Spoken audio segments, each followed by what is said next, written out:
Hey everybody, welcome to bonus content. I am Alex, Scott, Tony, and Nobishin are here. We're here. We're chilling like villains. Hey everybody. Yeah. How happy post Thanksgiving, everyone. First, initially. Scott, how was your Thanksgiving? Scott just doesn't give a fuck. It's fucking great, apparently. Tony, how was your Thanksgiving? It was great. I actually I cooked food for people. Did you make those noodles? I did, yeah. Yeah, so many nudes, dude. Like 420 nudes. Yeah, and then Nothing but nudes. Yeah, I sent the nudes to my family, you know. Yeah. Yeah. It's the only place It's the only place the nudes are supposed to go. Yeah, it's the only nudes appropriate. I mean, there's only one time a year you really get to do this. No, it's every large family gathering, so I'm gonna do it again in like a month. Oh, okay. Welcome back. Welcome back, Scott. Yep. We're live, also. Oh, okay. Just for reference. I guess you Good. know when I say you guys ready to go live and no one says no, I just take that as a Yeah. No, dude, that's Yeah, I wasn't here to say no. Yeah. But it was a good thing that I took that 15 seconds to go ahead and make sure that I was ready to go live. There you go. It worked out. Yeah, we heard some banging. Hell Yep. yeah. That's just like bangs his head against the wall a couple times. Like, okay, I'm ready. I'm ready to live. Ready to look beyond. I'm mostly just clearing my desk so things don't smash into each other while I'm moving. That's good. And Scott likes to like do some Pilates as we do the podcast. You know, he just moves around a little bit. Get some Kegel exercises. Yeah. You got to do your 100 daily, dude. That's what I do. Got to get it strong, that muscle. Stretches in. Well, during the break when I go up to go pee, I'm like actively doing push-ups while peeing. Oh yeah.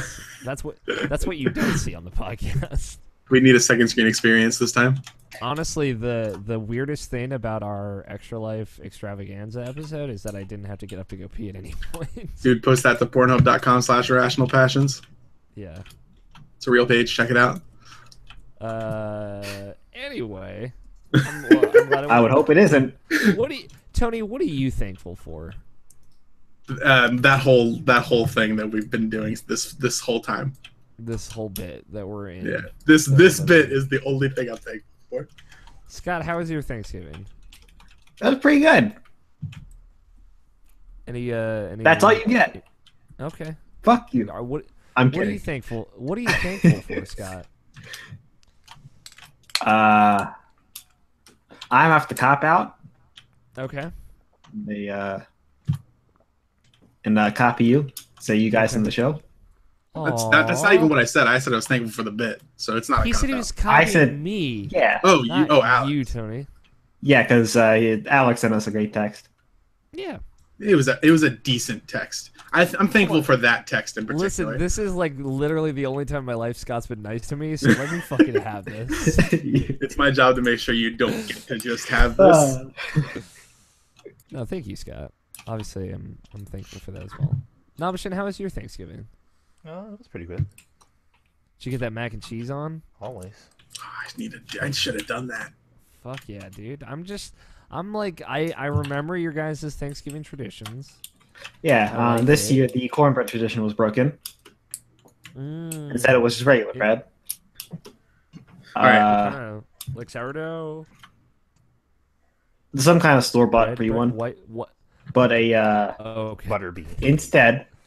instead, I made stuffed pretzels, Oh shit! Oh, fuck cheese yeah. stuffed, and cinnamon sugar stuffed. Oh. I know we could have just done the cinnamon sugar on top, but we were making stuffed pretzels, so why not? Did you put like some extra spicy mustard next to it? No, Yeah, dude. What? God, you need You- that, man. you just walked over to the fridge, you opened it. And was there extra spicy mustard in there? I don't know about extra spicy, but I'm Yeah. 95% sure we got Alex, some did kind you, of mustard in did there. you try the mustard we have with those pretzels near at PAX? I did. I didn't like it because I don't like any. God, it was so good. That's what I'm talking about. That like hot spicy mustard.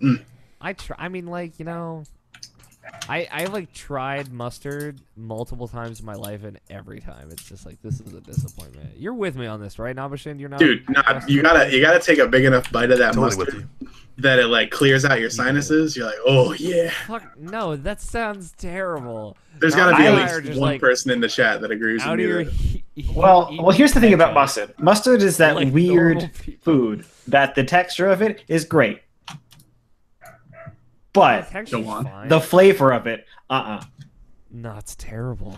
what? No, the flavor is great. and I really don't like it. Yeah, you guys are We fucking got crazy. we got a 3-to-1 ratio right here. All right, How do you feel? I need about that? I need someone from New York to back me up because they know what's Moises, Nicole. Yeah, Mhm. we're Other Moises person. out. Yo, are we about to call? Hold on. because like a true New Brant. York hot dog Call, doesn't have. call fucking Brant right now. And just- Okay. Yeah, call Brant right now. I need to see because not only is he in New York, but he's also Croatian like me. Yeah, it's true. He's from Long Island. I don't know if like that counts against him or for him. Yes. Jesus, where is Brant? Alright. Still pissed? Tell him it's my fault, then he can't be pissed because he loves me. That's fair. He does love you. Just Not call as much Greg as he Miller. loves I need me, his but- perspective on this. Greg doesn't like mustard. Well, never mind. I know. Greg's dead to me. Well, then why are we calling them? Listen. You know, Brant will probably... He always appreciates a good goof phone call. Yeah. As long as it's for the bit. Now, if Mustard was on Switch, I totally. Oh my god. He didn't answer. All right. Okay. Backup plan. I'm gonna call Moises. Okay, I'm into All that. right. Moises. Make sure you text Brant and tell him the You call know, wasn't you important. know who I know is into mustard? Jared, because he had that mustard with me. Hold on. Did I save Moises' number? Exposed, dude. You don't give a fuck. He texted me and I have his number in here somewhere. Jesus.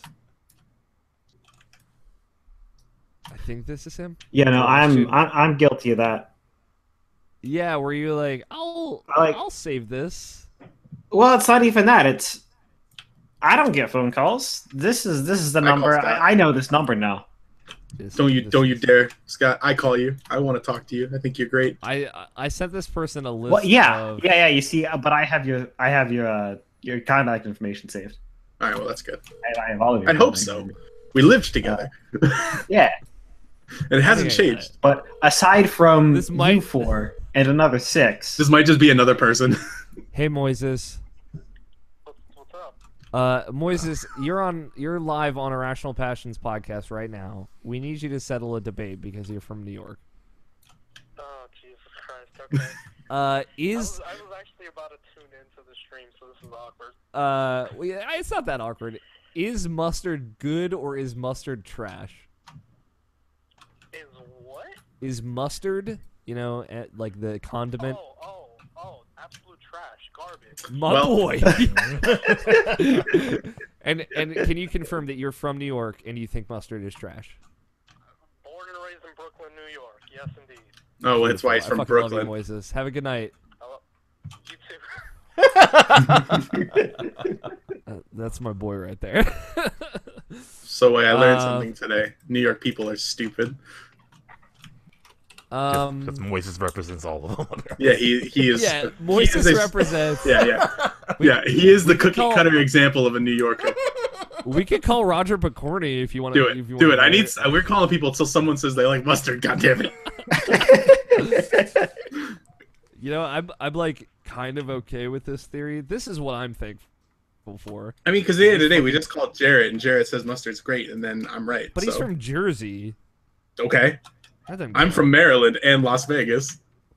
And Ohio, technically. Shout out to Ohio. Pour one out. That's- Roger, you're live on Irrational Passions podcast. I am Yeah. driving my fucking car. What's up, my I have a very important question for you as someone from the state of New York. Okay, yeah, the Garden State, as they call us. Isn't that New Jersey? Nah, it's the same thing, man. We're next to each other. We share a state. Oh, okay. They're both new, so. Roger, is mustard good or is mustard trash? Here's the thing. All of New York fucking hates mustard. Mustard's fine. It's fine? Are you talking about, like, the entire stance of our state? No, I want your stance. So my stance is I don't fuck with regular yellow mustard, but I Yeah. fuck with that Dijon mustard. Mm-hmm. Okay. I can. That's an acceptable answer. Yeah, I should clarify. I'm not talking about your shit yellow mustard. We should fucking shit on that. Yeah, well, I mean, that's garbage. Yeah, exactly. Put it on it. So we must hate it. How do you feel about spicy mustard? Oh, I love spicy mustard. You know what I mean? Yeah. Get a little ethnic. Yeah, exactly. A little ethnic mustard on there. All right, I love you, Roger. Bye. Oh wait, did you hang up already? Yeah. I need you. Oh damn it! I was like, you need to tell Roger that minions are garbage. Oh no, he loves minions. I know, and it's really disappointing. He wants to fuck a minion. Anyway, yeah, I feel like the clarification was necessary because ain't no one actually likes yellow mustard. Well, yeah, because it's terrible. It's trash. That was, yeah. I thought you. I don't like- I thought I you don't meant like- that. That's what. No. I mean, No, he said the extra spicy mustard. I don't like spicy mustard though. I don't like any kind of mustard. But like, I mean, like, Yeah, you get me, Nobishin. I mean, like that hot, spicy mass mustard that you put on a pretzel. That, like I said, when you eat it, it clears out your sinuses. It's that strong. That's what. That's You know what I it's- Yeah, no, it's. I want to say it's closer to gulp. Mhm. And then it has what are they called? Cam, I'm not calling you. God damn it, Cam! He's in the live chat, and You he's can't like, submit yourself for the bit, all right? He also appealed to Nobishin because he noticed Nobishin reads the chat. I read the chat Anyways. too. Both I read pretzels the chat, turned but out I pretty usually good. pull up the chat about 10 minutes into the show when I get bored. The big issue with us making them is that we did not put enough cheese in the cheesy pretzels. Oh, Okay. damn it. You learned We a lesson didn't for really next have time. enough Wait, cheese so to it was put in like them at the time. it was like a pretzel with like some tiny little cheese vein in the middle. Yep. That's Just all want, right, though. just wanted to point With out. a pocket that was way too big for the amount of cheese that was there. Just wanted to point out in the chat. Also Nicole from New York says mustard is good. Oh yeah, that's what's up. Okay. There you go. There's two mustards. It's still like 4-2, but you know. Yeah, but your guys' opinion doesn't matter. All right. 'Cause that's why we started calling people, because I was wrong as far as this goes. But you know, I got to make myself right. Emphasis on make myself right. Can we? Yeah. just, Like that could be Tony's fucking mantra right there. The thing I was gonna say though, I'm with you, Scott. What I dip my pretzels in is fucking hot cheese. Oh yeah, I agree. Beer cheese, great. Oh yeah, beer cheese is. But like, I'm just saying that's not the only option available, and that That's there just- may be some Well, I equivalent mean, options. what I was going for here was, if there was enough cheese in them, all we really had to do was put pepperoni on top, Ooh. and then Uh-huh. have some pizza dipping sauce. Yeah, that's great. Ooh. 100%. I'm into that. Annie Ann's pretzels. Just take all of their ideas. Or maybe like some like nice crunchy mozzarella, like cook it so it's nice and crunchy on top of the pretzel too. Fuck, I'm You know what so I'm kind of hungry all less a into sudden. for some reason? The like cinnamon sugar pretzels. I don't know. I just don't really like a pretzel as a dessert. You know. You know, it's The big issue with getting cinnamon pretzels out is that it's way too much sugar for the amount of cinnamon. That's fair. Which I like to solve by using brown sugar, because the cinnamon sticks to the brown sugar. Oh yeah. It makes it easy to eyeball the ratio. How do we feel about cinnamon in general? I like. I think cinnamon is great. I think like you But- could put Like cinnamon a as a spoonful as of cinnamon. no, not by itself, but like as something to put on things. I think it makes many things better. Like cinnamon sugar. I or like just- cinnamon by itself. You could put it with sugar in I particular. can understand I have a instances, but, like, problem. Can't admit it. I mean, I have you like ever cinnamon had by like a itself. spoonful of cinnamon? Yeah, you. Well, no, cannot- you don't use that much. Didn't we do that in college? I had a friend who did that like recently. Not recently. I remember like 2 years doing ago. that, and Yeah. it's somewhere on YouTube, not my channel, but there's a video of me and Chris and Andy, some friends that I had from college, eating an entire like heaping tablespoon of cinnamon. Oh, it was the It's cinnamon, a cinnamon challenge. Yeah. Yeah. It's a whole Yeah, I thing. did that. I don't remember if Scott was still living in the dorm with us at that time. Oh, you know, I don't think so. But we were I in re- like the study room, and we I made remember a us fucking talking about mess. this on the show, though. Yeah. So it definitely happened. Yeah, for sure happened because you guys did the saltine challenge too, right? Yep. So We were gonna do the whole gallon of milk challenge, but figured that's probably a bad idea. fucking That's no, a very dude. bad idea. That's such a bad idea. God, if you want to make yourself lactose intolerant, though. Hey, donate to Extra Life right now, and we will do the 1 chip challenge. The one chip challenge. We bring didn't it even back. look for it. We didn't. There is a 7-Eleven near me though. I could find it. It I'd wasn't be in any down. of mine, so I don't know if it was any in yours. Yo, okay, can I just like completely throw off the entire like thing of our bets right now? Yeah, what's your thing? The losing team of the bets has to do a video where they do the 1 chip challenge. I mean, all if we- right. If we could find, well, it's gonna be Scott and I won. You don't know that. I do know that. All right, but only if they lose by 10. If they lose by less than 10, we all have to do it. No, there's no situation where I think we should all do it. Why think not? there- I think there it's should be fun. a situation where people don't have to do it. I don't know if I could ever do anything spicy again after that fucking hot. Well, hold on, Alex, how about this? yeah, If it's possible for us to turn this around, which Yeah, we yeah. have, we we could. have, We have the Game Awards bets. we have the Game Awards bets. True. Yeah. All right, why don't we have a just do it lot for of the Game points into Awards that. then? Because that's Yeah. topical. That's today. Losing team of the Game Awards bets, and the teams are switched, so it's me and Alex versus Scott and Option. No, it's the same teams. We're gonna switch the teams up after we hit 50 bets, though. True. Which I figure we could just switch them up after the Game Awards. Those will be our final bets. But yeah, I'm down with the Game Awards ones. That's topical. Like you Okay. said, that's relevant. So whichever team loses overall. Yeah, for the Game Awards. All right. And I don't know. We'll see. We'll see how that goes. I'm excited to do that, as I am every year. Brats! So what are you thankful for, Nabishin? All this 4K goodness in my life? No. Actually, my mother. She's like not deathly sick, but like she's like really sick. Because she had to like work in the freezer because like one of her employees quit, so like she's been like in the freezer and has been coughing and sneezing and all this other stuff, but she still made all her food and like worked her ass off. Do we know Last how 2 cold days. that freezer is?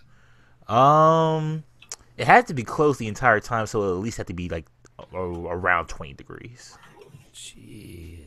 Right. Oh yeah. So it's gonna be 20 degrees and very dry. Yeah, that's not fun. Yeah, that's bad. Scott's like, I used to work in one. Yeah. Well, almost, because we had a 10-degree freezer, and then a 32-degree cooler. Sorry, Okay. 34-degree, and then a 40-degree. Yeah. When I worked in a restaurant, we So- had a walk-in that was 40 degree, but it wasn't like closed all the time. So Yeah, the Did it 40 have, degree like, is not bad. no. It's Did it not. have like a freezer off to the side where it's like another door and you go through that and then it's suddenly like -4 degrees? We 'Cause- had another separate freezer that was like freezer, and it fucking Yeah, those are the worst. Yeah. It's so cold. So cool. That's awesome. Well, props to her for still making all the Thanksgiving food. Mm-hmm. Yeah, I had a good Thanksgiving as well. It was chill. There was no political commentary at all. I was like, man, Christmas came early. And then I went Black Friday shopping with my brother, which we've kind of turned into a tradition. Did you go Black Friday shopping with your mom again, Nabishan? No, she was too sick for it, and like there wasn't really anything any of us really wanted. Like I wanted a new like TV stand, but like I just bought this stupid thing that we'll talk about later. So the stupid but great thing, I love it. And that took a lot of my money, so I didn't get a stand after all. And I just bought like a whole bunch of Ultra Blu-rays, TV, DVDs after that. So get this, my brother bought a PS4 Pro, PSVR, and a 4K TV. Not a good 4K TV. You'll be disappointed, Nabishan. Oh. But yeah, it doesn't have HDR for gaming. It has HDR for video playback, which is kind of cool. But it is actual 4K. At least it's not like that fucking also fake 4K shit. Yeah. So I can see stuff in high resolution. I plugged my Xbox One X to it earlier just to see it. Played some Assassin's Creed. Looks cool. Looks rad. As rad as the Radcast? Not as rad as the Radcast, but Was really it is. was it a budget thing? Was it just like I just want something Yeah, cheap? it was just something on sale. Sure. So, and it was funny because I told him, I talked to him because my dad got a 4K TV recently, also not HDR10, and I explained it to my brother, and he's like, "Well, I'll see if I can find it," but like all the actual HDR10, like even on discount, were still $1,000+ So. There were a few because Mark was trying to look for one. Actually today, I don't know if he actually went through it because he had to go through with his boss about it. When I say his boss, I mean his wife. Like the one we were looking at was, and like the best one I could have recommended was about $700. So. Yeah, any we saw were more than what, like, you know, he paid like $280 for the one that he got. So. Yeah, that's a great deal. Which is still a good deal for like a legit 4K TV at least. So yeah, it was cool to plug the Xbox into it, and he's getting a PS4 Pro, and the PSVR we were playing with just before we started the show. He got the Skyrim VR bundle, so I was playing that. Oh, I didn't even know that was a bundle. Yeah, it's $350 for the Move controllers, the camera, Skyrim VR, and VR. It's not a bad bundle at all. So. And he got like 20 VR games. So, because they're all like on discount now, so he got like Farpoint for like $20 with the fucking controller. So that'll tell you the state of VR games. Yeah, that's cool. I get to play that now, which is also kind of cool. Yeah. He's going to see my mom this weekend, so he'll be gone all weekend. So I'm just gonna fucking play Horizon upstairs, probably, on his PS4 Pro. So. Did you find it? I didn't know he got a physical copy. Hopefully, I can find my copy is not in this house. I can say that with confidence. But he got a copy of it as well. So. But yeah, it was a good Thanksgiving. I got an amiibo. Scott would be disappointed. Yeah. It was the Archer Link one. I wanted to get all of them, but I only got one. So I controlled myself, and I re-upped my Gamer Club Unlocked subscription. So. And I got Destiny on Xbox, so I could play with my Australian lovebird. Okay. And I bought the Destiny Season Pass. I bought a bunch of stuff digitally. I bought Final Fantasy 15 on Xbox One. With the Season Pass. Play that DLC? I plan to at some point when I don't have things I want to finish before the end of the year. And Edith Finch and Death of the Outsider, the Dishonored standalone thing. I think that's all the video games I plan on getting this year, though. Maybe one other. I think there's. Is no one gonna get Mario and Rabbids? I think that's a Scott game. That would probably be only me. Yeah. And like, still after looking at it, it still looks like it plays good. So yeah. Maybe. It's like $29. Right yeah, I mean, so. I've heard good things. I've heard it's just very easy. So. Yeah. I think I have enough to interest my time until the end of the year. So. Did you guys even watch anything good over the holiday? Just cuddle up with your family and watch anything. What Ultra HD Blu-rays did you get, Nabishan? So I got John Wick 1, which is coming in tomorrow. Also, God, what's coming in tomorrow? Logan, Logan's coming in tomorrow as well, and there's something else I can't remember. But I actually have what I watched. Just finished watching. I watched Wonder Woman in that in 4K HDR, that looks fucking great. And like it really cements how I feel about that movie as far as like how much I really like it, because I really liked that movie. But like also like the first time we watched it at what's the Kabuki Theater? No, the Alamo. Alamo, there you go. Alamo Draft. I don't know why it was a Kabuki. There's the Kabuki is the other nice theater there. Yeah. And like I walked there and I was like so tired after that. Like I fell asleep parts of that movie. Not really because I was tired from the movie, or that the movie bored me, but like I was literally just tired. But like I saw. Yeah, but I saw like the trend scene, I saw the ending scene, and I saw the beginning parts. It was just like some of the middle parts I missed, like the whole like Trevor, or Stephen Trevor and Diana like dance scene. I guess you would say. Oh whatever. Yeah, that one's really good. Yeah. But yeah, that looks really great. Even like the last fight, which didn't look all that great, at least from what I can remember last time. The final fight, like that actually looks really good on here. So I was like, yeah, that looks great. But other than that, I got Spider-Man: Homecoming, which I finished watching as well, which looks great as well. And I still really like that movie as well. I like it a lot more than like I initially did. Yeah, I'm excited to watch it again. Yeah. Because I was like critical of Spider-Man, whatever, but like, it was like, fuck it, it's a good movie. After Thor Ragnarok, it's like, yeah, this is a really good movie. And I got John Wick 2 that I have here, but I can't watch that because I've never seen John Wick 1, so I have to wait for John Wick 1 before I watch John Wick 2. So that's everything I've been watching. I saw Justice League. Can you say this without a question mark at the end of it? Yeah, I saw Justice League. Mm-hmm. Exclamation mark. I really liked it, man. Like, okay. So yeah. you're done with the question mark. That's all. Yeah. No, okay.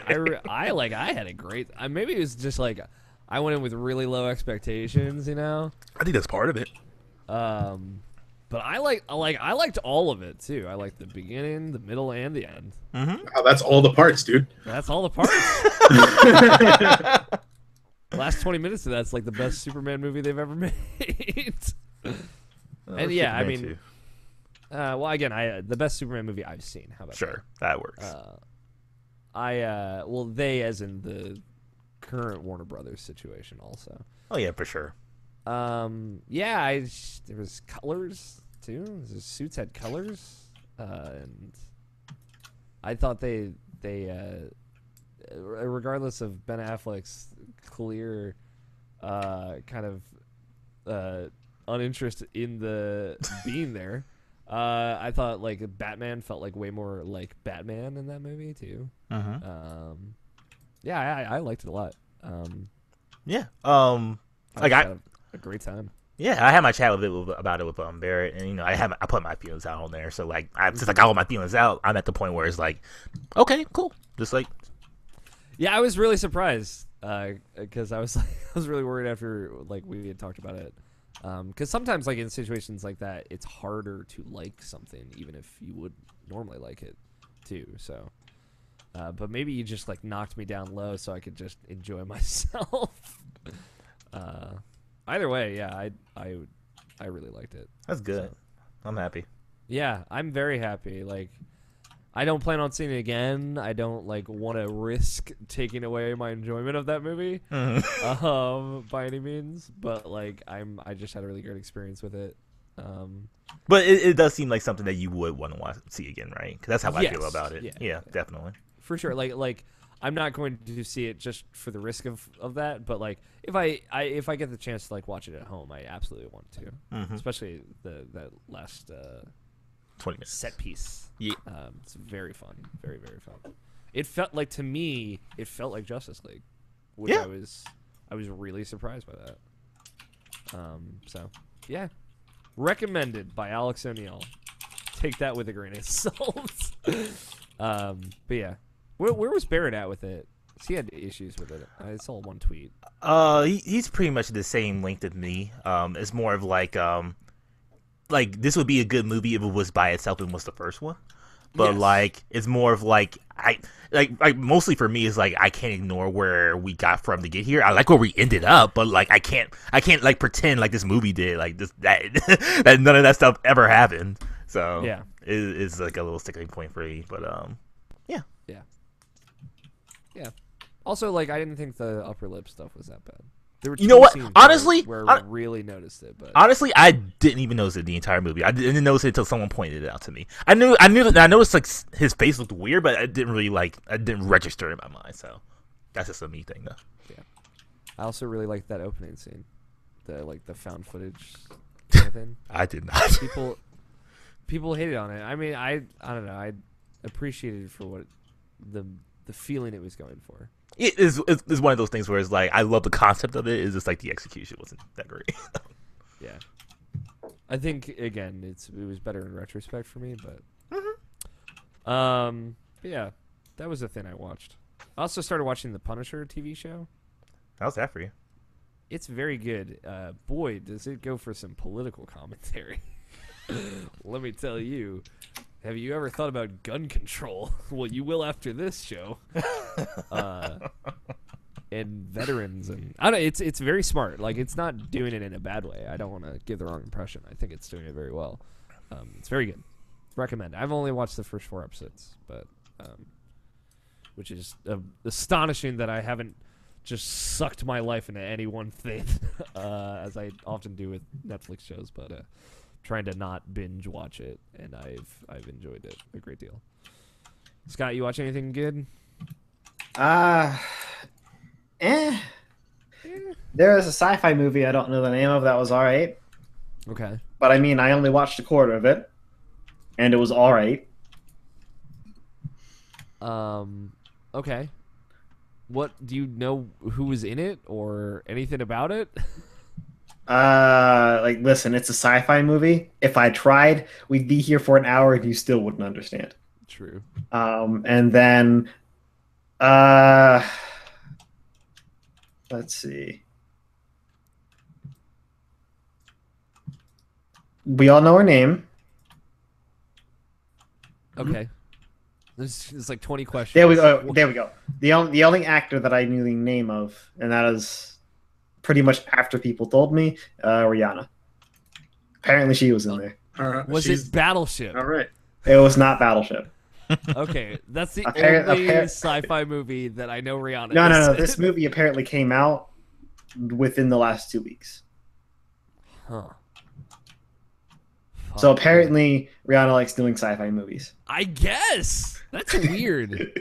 You go, girl. Yeah, I mean, chase your bliss, Rihanna, but Chase that dragon. now I'm very curious. Tony, did you watch anything good? Nothing like movie related or anything like that. But I have watched pretty much every single video on the YouTube channel Binging with Babish. I really enjoy it. And that's pretty much it. That's it. That's a thing. Mm-hmm. Okay, no anime? The only What? other one I can think of. No anime, dude. Yeah, no, not for me either. Okay. Let's how about we get this real show off the ground. Okay. Y'all ready to light up? Get lit? In that order? Yeah. All right. That's the only order I know how to live by. Okay. I appreciate the support, the emotional support in the chat for my liking of Justice League also. Thank you, Nicole. I mean, I'm always going to think popped that in. movie is garbage. That's fair. Listen, That is my haven't seen the movie stance. Yeah, that's the Scott way of doing things. Everything is bad until it's good. Exactly. I don't want to take away from you chasing your bliss. Also, Nicole. Just be like Rihanna. Was the movie? I'd rather not. 3. It was for sure not. You guys got Audacity ready? Yep. Yeah. On 1. 5, 4, 3, 2, 1. Can we do that again? Yeah, I heard please. 5, 4, 3, 2, 1. I thought he said. That's literally what I heard too. I didn't. Hey man, I thought he said, I'm on hold on. Ethernet right now. Oh, okay. All right, I'm ready. I'm ready to count again. Mm-hmm. Okay. Everybody else ready? Yeah. 5, 4, 3. No, dude, that didn't work at all. It was like 5, 4, 3, and then a solid 3-second break. 2, 1. I didn't even hear him say 1. Honestly, one more What time. is going Sorry. on? I don't All right, know. that's fine. Hold on. I'll refresh my Google Hangouts page. I am on Ethernet, right? So I'm hard in. Oh, I see. Hold on, actually, 1 second.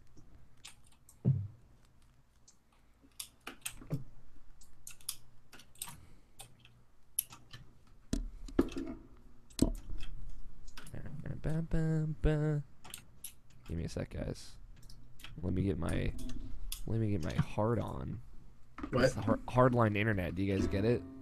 What? Hard. All right. What? All right. Is everyone ready? Yeah. Well, it would be hard, 5. and then that would have been a better joke.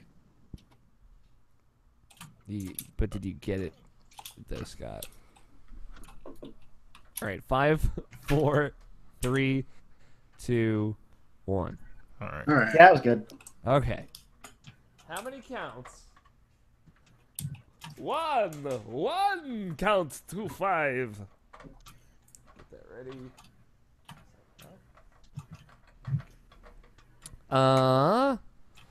What day is it? November 24th?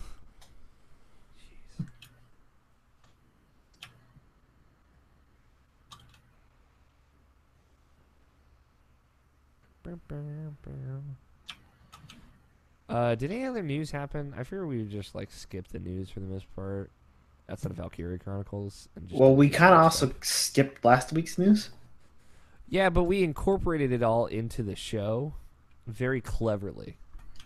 I just want to say, to toot my own horn, this wasn't a huge news week, but we're also going to do the Game Awards. Did we? soon. Okay, I guess.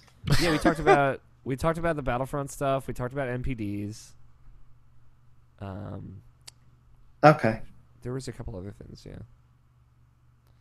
But I don't know. We had a good. I pushed Jeff's buttons last show. Yeah, you did. It was great. I I mean, but it was a good conversation. All right. Actually, where's my fucking puff up? Tony knows what I need. Tony knows what the doctor ordered.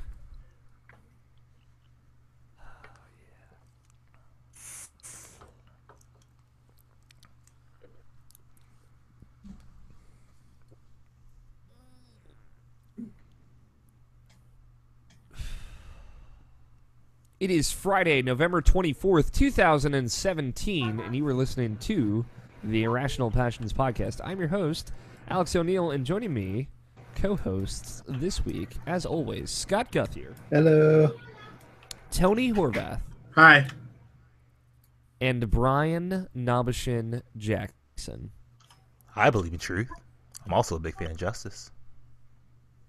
Nice. Deep cut. Not at all, actually. Hey, everybody. Welcome to episode 355 of Irrational Passions podcast. This is going to be a fun show. It is the day after Thanksgiving. We are all nice and stuffed up on leftovers. We talked a lot about mustard during our bonus content.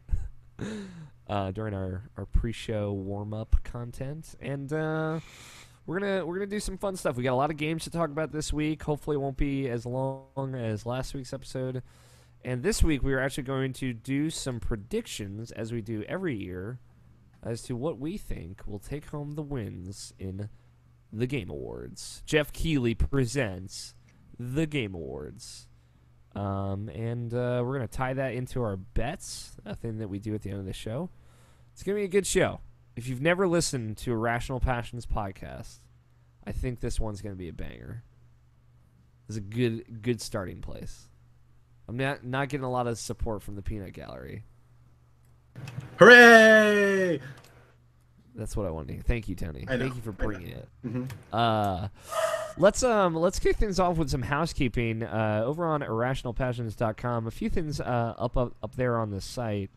One thing that should be up by the time the audio version of this goes up on Tuesday, the Persona 5 spoiler cast that we did should be up on iTunes. And you did it! I'm so happy. Irrational Passions, yeah. I did. It followed like 2 hours later by the Tales of Xillia spoiler cast, right? Yeah. That's all right. Anyway, I would honestly like listen to that podcast at this point because I don't remember really what happened on it, but I want it to be a thing so badly. Maybe someday. Make it an Keep extra your life goal. Yeah, make it an extra life I mean, it's already been a goal that's been a thing that's happened, and he still didn't do it. So This is true. Yeah. Fuck that. You know what I'm saying? But yeah, that should be up so people can go download that in just audio form. Currently, it's only been up on YouTube for people to watch, which you can still track it down. It's in our Spoilercast playlist on youtube.com/irrationalpassions. But I've been meaning to get it up in podcast form, so it should be up this weekend. Are we at the point now where we're just waiting on Tony to do Danganronpa, or we're just like that ship already passed? We had talked about some of the things that we might do for Game of the Year, and I figured that would be incorporated into that possibly. Sure. So that, and I would like to have Tony on that conversation. But yeah, that's a thing we could do at any point. So, but yeah, maybe we'll get an update on that. I don't know if you played any of that, Tony. I haven't actually gotten to that yet. I've been looking at Nier, but if you want me to do that first, I can do that. I mean, they're both comparable in length, so I would just stick with the one you're working on right now. So to be fair, by that I've put like 4 hours into Nier. Okay, fair enough.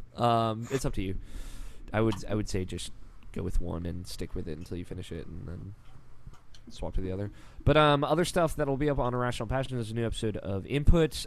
Georgia and Jarrett talked about net neutrality, and they finally talked about Trump. Took them 17, 18 episodes.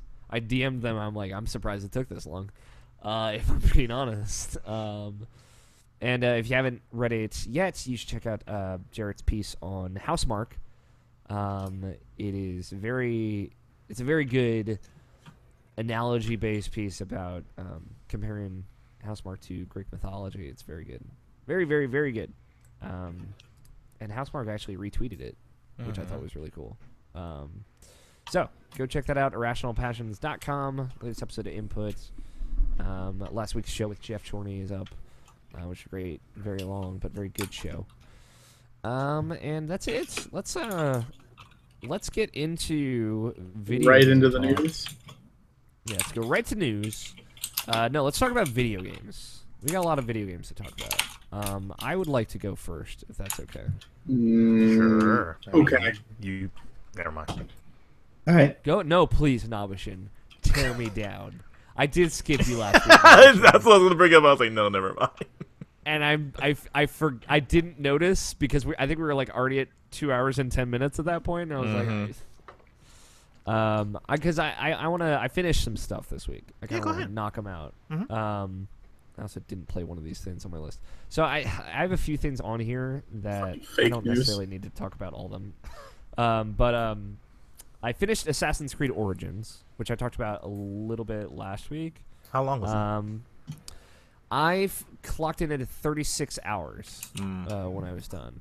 I think like if you do everything, it's about 45 hours, is from what I understand, which isn't too bad in the grand scheme of like some of the other bigger games this year. So I'll say this: I've been thinking about it, and I think this is the best way to put it. There are two games this year that I put over 100 hours into: Persona 5 and Breath of the Wild. And it didn't feel like 100 hours at all. It felt great. It flew by.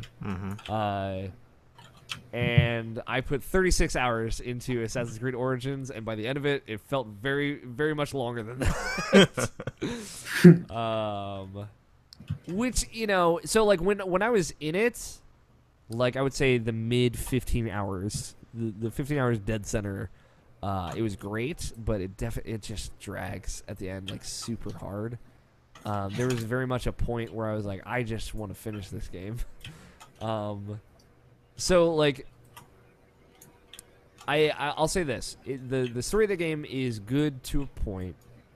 I think the two main characters. So it circulates around Bayek, who's the character that you play for the majority of the game. I mean, there's like the Out of the Animus stuff, but that's like literally 4 scenes, and in total it's about 15 minutes of the game, so it really doesn't matter that much. But it's Bayek and his wife Aya, and they're kind of like, you know, they are the origins of the assassins. Like, spoilers, I guess. It's Assassin's Creed Origins is what the whole thing's about. But what I really liked, because I didn't know Aya was like a character in the game, it's his wife, and they fucking just love each other so much, and they're just all over each other every time they see, because they're separated most of the game. And their relationship is really interesting. Essentially, the thrust of the plot is what happened to both of them, and kind of sent them on this rampage to stop the evil group that would go on to become the Templars in the other Assassin's Creed games. And yeah, like their relationship, the way they communicate and talk and interact with each other is really great. They're both really strong characters, and I think like that's true of all the way through the end of the game. I think their story is very good, but like the plot of the game kind of gets a little muddled toward the end. Just like some of it doesn't make sense, because you're waiting like 20 hours. You're like, when is this gonna like be about the origins of the assassins? And then like it just kind of happens out of the blue, and you're like, he's just throwing out words like brotherhood and creed, and it sounds like somebody at like on a business phone call, like trying to hit all the major points, like those key words. So it feels kind of like out of left field. But overall, Assassin's Creed Origins is very good. It's, as far as like an open world RPG, it plays very well. It's very fun to play. It's just like, at first I didn't feel that overwhelmed feeling, but by the end of it, I really did. Like, it's just like, oh god, there's so much to do. There's so many side quests I haven't even started.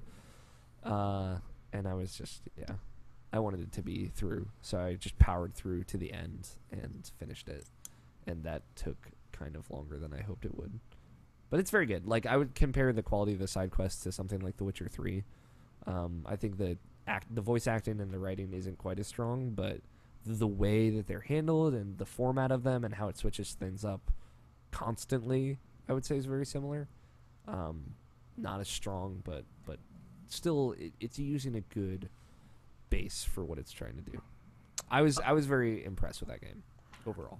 I'm curious, like, how you feel about the main character in that game.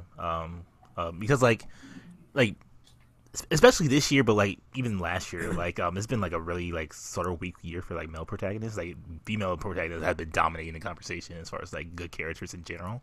So I'm just wondering, like, if they actually got a good character as the male protagonist. He's very good. Okay. Bayek is one of my favorite characters this year for sure. As far as like male protagonists recently, especially, he's very good because like there's so many layers to him, and like he has soft spots, he has weaknesses. I think he's like an ogre. Yeah, exactly. He's like an onion. I was gonna say that, Nabishin.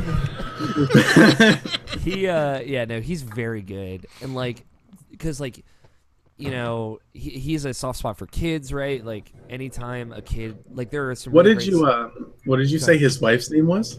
Aya. A-Y-A. Would you say Aya is a fan of parfait? All right, I'm done with you now. You didn't answer my question. Yes, I would say probably if parfaits existed. You know why? 65 BCE Egypt. You know why? Why? Everybody love parfait. Oh, God, Jesus. No, Bayek's very good because there are a lot of side quests where like you find like beggar kids, and he has a soft spot for kids, and like you can just watch his demeanor change when he talks to kids. And like it's really subtle, but like he's got like this really strong natural fatherhood instinct. And like the way he interacts with them and characters like who have children, and like that's just such a deep layer to him.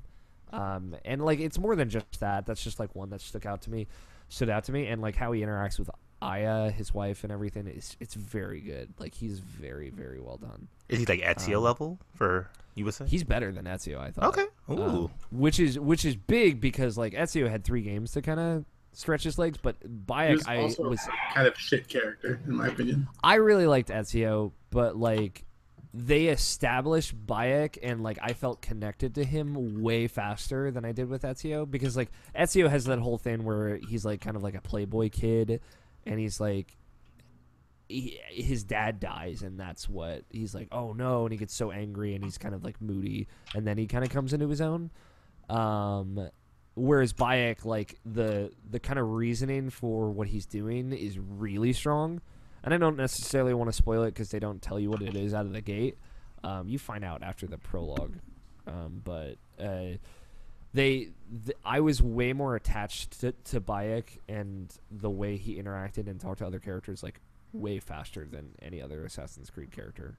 He's probably my favorite Assassin's Creed protagonist, I would say. Nice. Yeah, he's very, very good. I think you would really like him too, Nabishin. He's a very deep character. He's not shallow at all. So, which I was impressed with, because like after they've had a lot of misses, you know. Like I thought, Edward Kenway was not good. Connor was not good. I don't think. Connor was 3, right? Yeah. Yeah, no one liked Connor apparently. Except Jared. I mean, Jared loves him. Like, he like, I saw what they were going for. I just like he was just all over the map for me. Kenway, like Edward Kenway, I just did not like at all. He was the Assassin's Creed 4 protagonist. Especially because like he just flip flops like mid game. He's just like, I'm gonna be an assassin all of a sudden in that game, and it's just like I do not believe this at all. So yeah, regardless, and Altair is just like not very good at all. He's just super one note. But apparently Altair means eagle.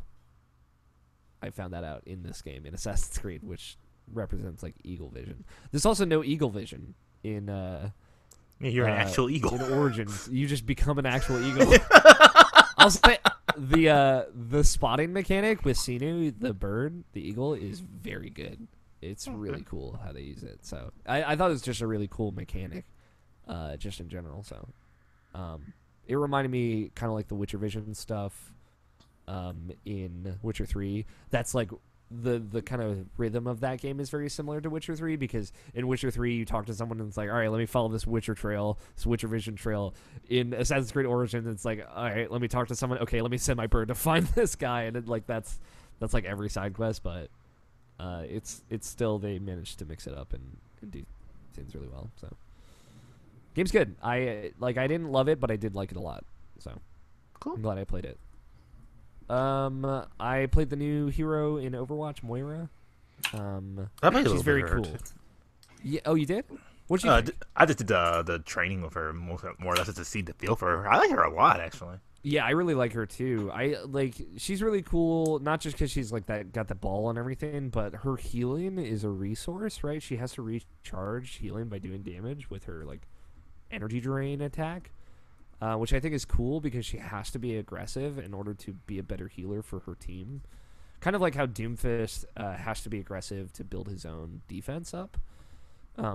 So I thought she was really fun to play. I don't think she's live in competitive play yet because they have like a probation period where they're not up yet. But I can't wait to play more of her. I'll say that much. We had the chat is revolting and get your opinions on Connor, by the way. I don't care. Who's in the live chat? It's Cameron and Nicole. Both Cameron and Nicole both say Connor is like amazing. Yeah, no, Connor's not. again, I see what they were going for. I don't think they did a good job with him at all. I thought his dad, the first character you play in Assassin's Creed 3, not Edward Kenway, but whatever, Kenway Sr., I thought he was way more interesting. Especially when it turns out, like, oh, you're a Templar. It's like, oh, this is a fun twist, like 2 hours into the game, so. But I don't really like Assassin's Creed 3 that much at all anyway, so. Which is a bummer. I really wanted to like that game. Anyway, I played a little bit of Final Fantasy 15, which I got on Xbox One. Looks very good. I'll say that. Have you gotten into the new stuff yet? No, I just booted it up.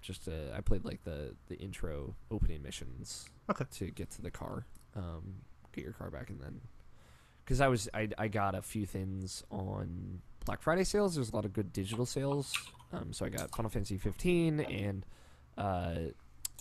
Dishonored: Death of the Outsider, and then another game that I'll talk about in a moment. But yeah, it was just to see what it looked like, and then at some point, because I got all the DLC, which I did not actually have on PS4, just to see, and looks very good. That's a game with like graphics with like 3 X's. So I'm excited to maybe play that on my brother's new 4K TV that we also have in the house. Mm-hmm. And my brother, he went on like a shopping spree. He got a 4K TV. He also got PSVR and Skyrim VR, which I played a little bit before we started recording, just to see. That seems fun. It's weird. Like the controls are really weird for me, and I'm curious. I want to play Resident Evil 7 to see where I'm at with that. Then I have access to VR, just because I want to know what that's like. But is Derek interested in that? Derek, yeah, he wants the VR. He wanted to play Resident Evil when he found out. He didn't know it had a VR mode. Okay. You just need to have the game. He's like, oh shit, I want to try that. Okay, yeah. He got a bunch of VR games. So he got like Farpoint and Batman and Riggs, and he got basically everything, like the whole launch lineup. And Skyrim VR, which was in the bundle that he got. But yeah, I just played the opening section of Skyrim VR. The opening section of Skyrim's not that great, but it was just kind of. Do you walk or teleport in that game? So by default, it's teleport. Okay. So I tried that and I didn't like that. So I switched it to walking, and I don't know how I feel about that either, because I might just end up playing that game with a DualShock. I was doing it with 2 Move controllers. Mm-hmm. Which keep in mind, this was the first time I'd ever used PlayStation Move, outside of when Justin brought his VR for last year's Extra Life, and the Hatsune Miku VR experience that I had. But yeah, it's just not great. You have to like press a button, one of 2 buttons on the right Move controller, and that'll like pivot you left and right, which I guess is how Resident Evil works as well, but that works with a DualShock. And then you can hold a button to walk forward, and then you pivot, and then that's how you move in the walking version of the game. Otherwise you like teleport, and I didn't like that. So I played both, and I didn't really like either of them. So if there's just one where you can freely move around, I might just do that with like a controller. But we'll see. I just kind of played it to see what it's like. It was cool seeing that game run in 60 FPS. Doesn't look great. I mean, it doesn't look bad, but it doesn't look great. The enhanced edition is in 60, or is it just prettier? The enhanced edition is at 30, but it's just prettier. Okay. I was thinking. So this kind of looks closer to like the PS3 version, 360 version. Mm-hmm. I would say not like a little bit better because it is running a lower resolution, but it runs super smooth. It's just when you have like the sword equipped, it's weird. I will say the last thing I did before I put it down, again I played maybe a total of 10 minutes, was I put lightning, the sparks spell in my left hand, and fire in my right hand, and just like shot both arms extended in opposite directions, like magic in 2 different directions, and that was pretty fucking cool. So maybe Skyrim VR is okay. I've heard very good things about it. So, the other 2 big things that I wanted to talk about. First, Animal Crossing Pocket Camp. Who's on the Pocket Camp bandwagon? I played like maybe an hour of it, but that's I about played it. like maybe 20 minutes of it. What is this thing? It's the Animal Crossing mobile app. It is out now. Oh yeah. You see, talk to me about it. It's pretty good. It is, I would say, the closest to the actual game of any of Nintendo's mobile games so far. Because the gist is you have a camp and an RV house instead of like an actual house, and your camp is just a place where you can lay out furniture and build a campsite and invite people to come hang out. And then from there you go to like these 5 locations. One's like a forest, one's a beach, one's an island, and one's by a river.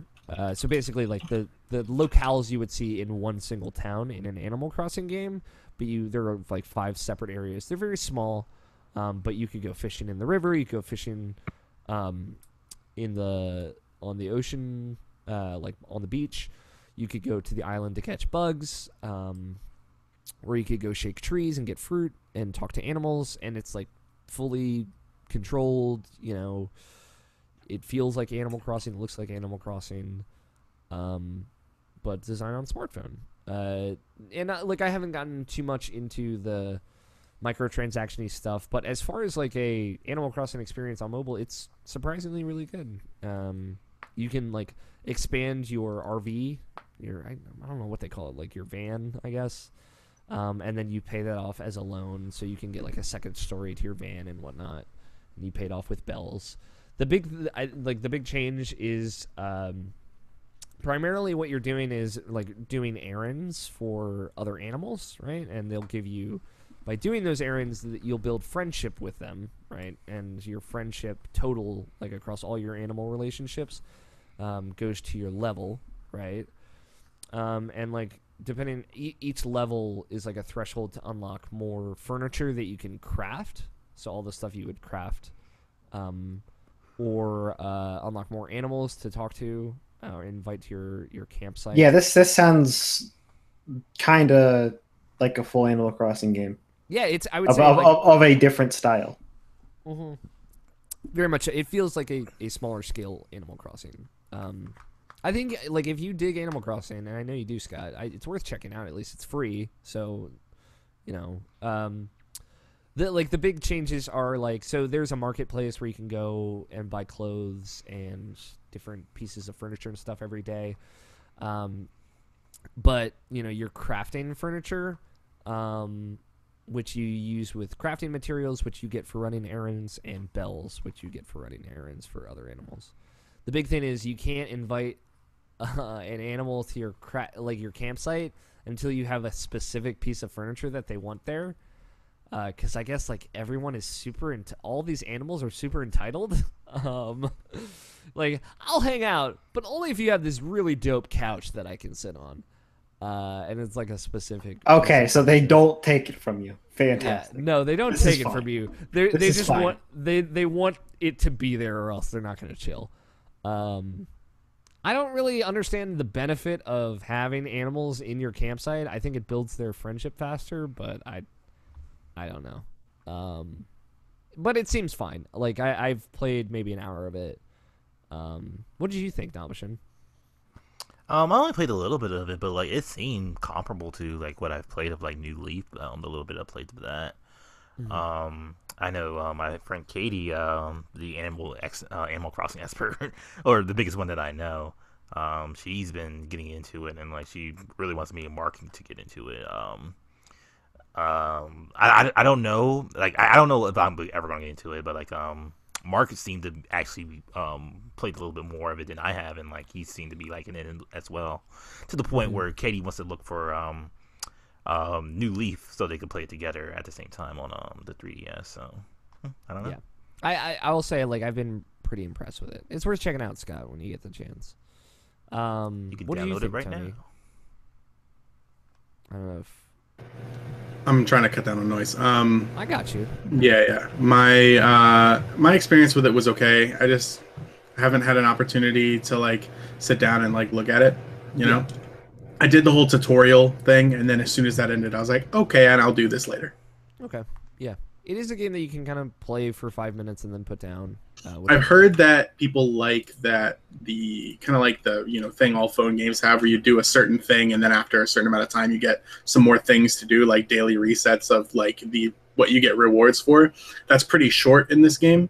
It's like every couple hours you have a couple more things you can do. I haven't experienced that myself yet, but yeah, it seems like it's every 3 hours. Like you can get fruit from trees every 3 hours, and people were saying like, "Oh, that's so long." I'm like, "Dog, like it's every other like day in real Animal Crossing." So. Yeah, in real Animal Crossing, you gotta wait. You gotta wait 3 days. Yeah. So I was gonna ask you, like, is not being able to try time travel a big issue for you? No, I mean, like I tried to never do that. Yeah, whatever. It's gonna be a big issue. You're not better than us. It's gonna be a big issue for Tony. Yeah. People Mr. Cheater over here. People who do time travel. Sorry. But Did I time travel? Don't give a fuck. I picked all the weeds though. I'm not a monster. I don't care, is what I'm saying. But yeah, it seems cool. Because you have like that sibling. At least I had that sibling who will always time travel, and then everyone be like, "Why the fuck are there all those weeds?" And they're like, "I don't know." But I would time travel, and then I would clean up my fucking mess. Yeah, I mean, I did it on the GameCube version, the original version, but I stopped. I cut that shit off. I went cold turkey. The only other thing I played, and I also finished, I know I'm going long here, I apologize, but is What Remains of Edith Finch, which I got on discount on Xbox One. That is a very good video game. Which, it seemed like it was going to be my jam. It's a walking sim adjacent, I guess you could say. Not strictly, though. The whole idea of it is you are Edith Finch. You're the last remaining Finch alive in this Finch family that has been in the United States since 1930. They moved from Germany, I believe, or some unknown European country, because there was the Finch family curse, where the Finches would just all die mysterious and untimely deaths. So Odin Finch, the oldest known member of the Finch family, literally straps his house to a boat and sails to the Pacific Northwest, and plans on loading his house onto the land and living curseless on U.S. soil, but dies in the... Like, his boat crashes into where they were going to live. So then you, as the last remaining Finch, you go through this household, the Finch household, which you apparently grew up in. And you haven't been there for years and years. And your mother just passed away. So you have returned to kind of figure out what's up with the Finch family curse. That's, I guess, the basic setup. So you're going through and finding out about each member of the Finch family from like the 1930s to the modern day. And you're living their stories of their deaths through these different vignettes, which all are different gameplay mechanics. So they're all first person, but some of them involve walking, some of them don't, some involve fighting, some of them don't, and it plays on that very, very, very well. It's a very cool game. It's it's narrated. You're walking through a house with a bunch of secret passageways in it. It's like totally an Alex O'Neill fucking video game. Have you had any interest in this, Nabashin? I don't know, dude. I'm thinking about it, but like, there are parts of this game I specifically thought you would dig a great amount. Yeah, like people have been talking about it like all year, and like it was pretty much between that and Night in the Woods, which one I really wanted to jump into, and I chose to do Night in the Woods, so that's where I'm at right now. Yeah, I get that. I was kind of on the same page, and I chose Edith Finch. It's for sure Edith Finch is very much my kind of thing. I thought it was very great. I really loved it. So I don't want to say too much. I'm sure we'll kind of talk about my favorite parts of it. You know, Game of the Year is not that far away, as sad as that makes me feel on the inside. But we'll kind of revisit my favorite parts of it. But there were some things there that just blew me away as far as like the themes that they were covering and how they did it from that perspective, and how they did it with like the kind of vignette based storytelling that they use like mechanics, video game mechanics in storytelling in a really, really clever way. That I was really surprised by. I wasn't super in love with how it ended. I feel like a lot of people really loved the ending, but it didn't really surprise me. It just kind of frustrated me. I'll say that just for people who have played it and they would understand what I'm talking about. Do you think the way it tells its stories was one of those like Bioshock Infinite type of things where it's like, oh, this is like a only can be done in video games and that enhances the storytelling? I think the video game aspect of it definitely enhances the storytelling. Sure.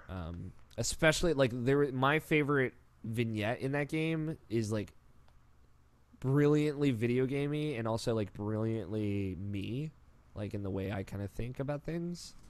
And again, I don't want to spoil it, but yeah, there's one that sticks out to me in particular that is very much enhanced by the medium. It's really, really cool. I might tell you guys about it after we record if you're curious. But I put it in the Game of the Year doc already, so cool. It's very good. Like that was my favorite part of that game, was this one specific vignette, but I liked all of them. People don't like the first one is really weird and abstract. They like demoed it, I think, at an E3 once, where you like transform from a cat to like a shark. To an owl and to like a sea monster. It's very abstract and weird, but it's cool. I like that one still. So, yeah, I was really impressed with it. I thought I would probably like it, and Logan Wilkinson has been trying to get me to play it all year, but I'm glad that I played it, and I really, really liked it. So, but yeah, that is all that I have been playing. Nobishin. Since we skipped you last week, what you been playing? You go second. There's some quick hits of something the stuff I did last week. Like I beat Cuphead, which was really great. Yeah, I got to the third island in Cuphead, and I was like, all right, this game just got very hard. Yeah, definitely like going against King Dice was like the hardest one. Not necessarily hard, but it was hard, but like it's more of like the trials that you have to do to like actually get to him. It's like that's like Jared explained to me how that fight works, and I was like, that sounds fucking hard. Yeah, but I got through it though because like I got to the point where I knew how to take care of all the other bosses, and then like it doesn't matter. It's like going against King Dice was just like, it's not necessarily hard. It's more of like getting your parries right every time, and it's like just this random thing that keeps happening that like it's hard to get it to do that when you're like trying to like dodge at the same time. So it was a thing, but I got it done though. So I was really satisfied with myself about that. But yeah, that game's still real good. It's still one of my highlights of this year. Like I'm really surprised how I really got into it and how much not necessarily surprised me, but like how much I really got into that game when I was playing it. Mm-hmm. Other than that, another highlight. I didn't play too much this week, but like unfortunately, but like I did Valhalla on Vita. I got that last week, and I started replaying that game again, which is still like a really great game. I really like it a lot. And are you past where you were before? Oh no. I'll probably go on day 3.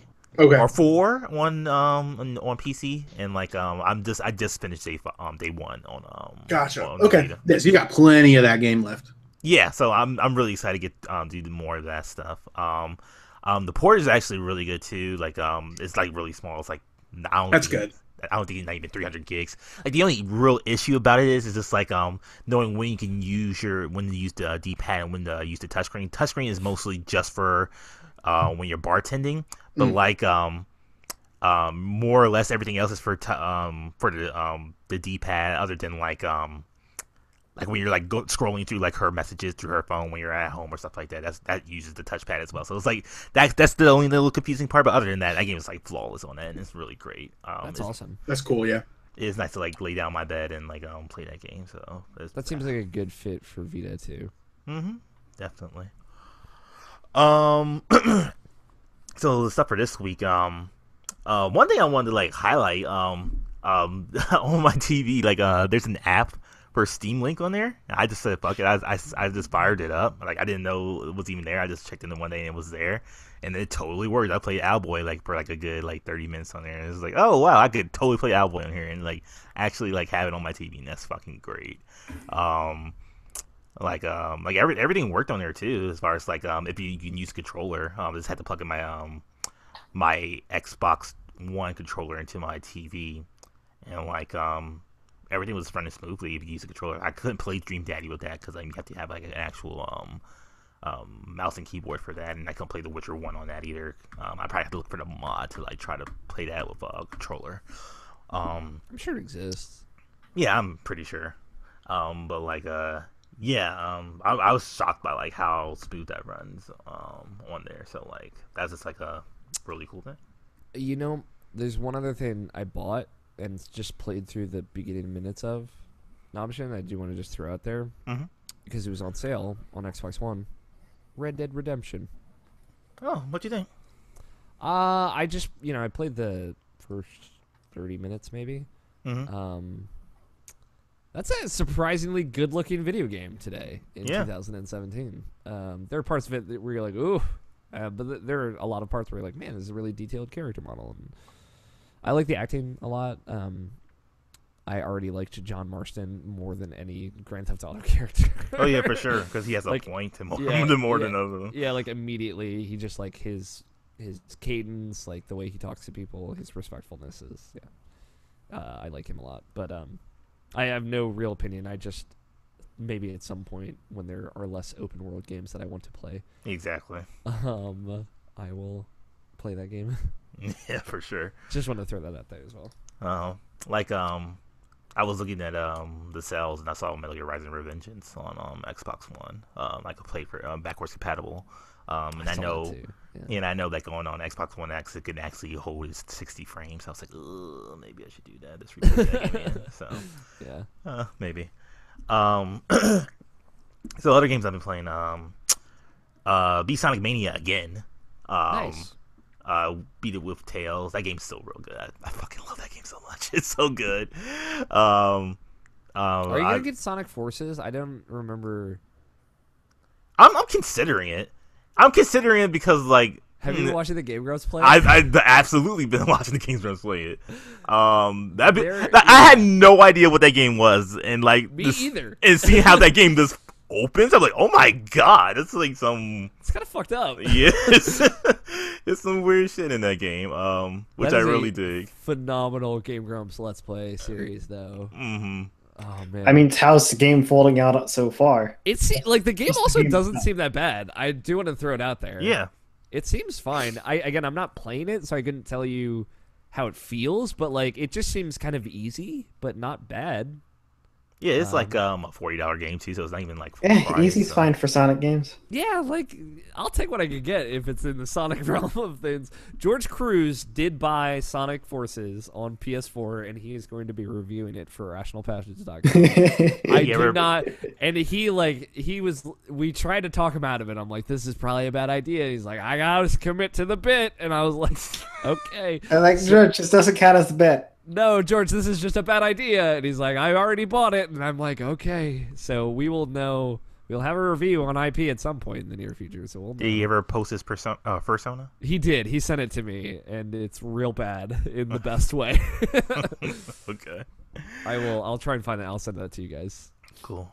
So other than Sonic Mania, I finally beat Injustice 2. Me and my nephew finally just went through that game. Like the only time I was playing that game was with him.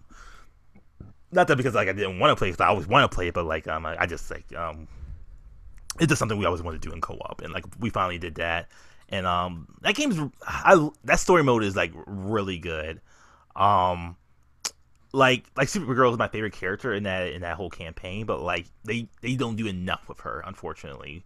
That kind of makes me sad, but like lots of good dynamics between like Batman and Superman in that series, because like they had to like come together again and to take down Brainiac, and like they already had their differences and like their ethics, and like it's actually like like one's really dark and one's really like light, and like Batman's the lighter side, which is like weird, but like that's a little cool thing at the same time. So yeah, and Justice 2 is like really good as far as that. I don't think I'm gonna like stick around to play like any more of it per se. As far as like just like playing just in general.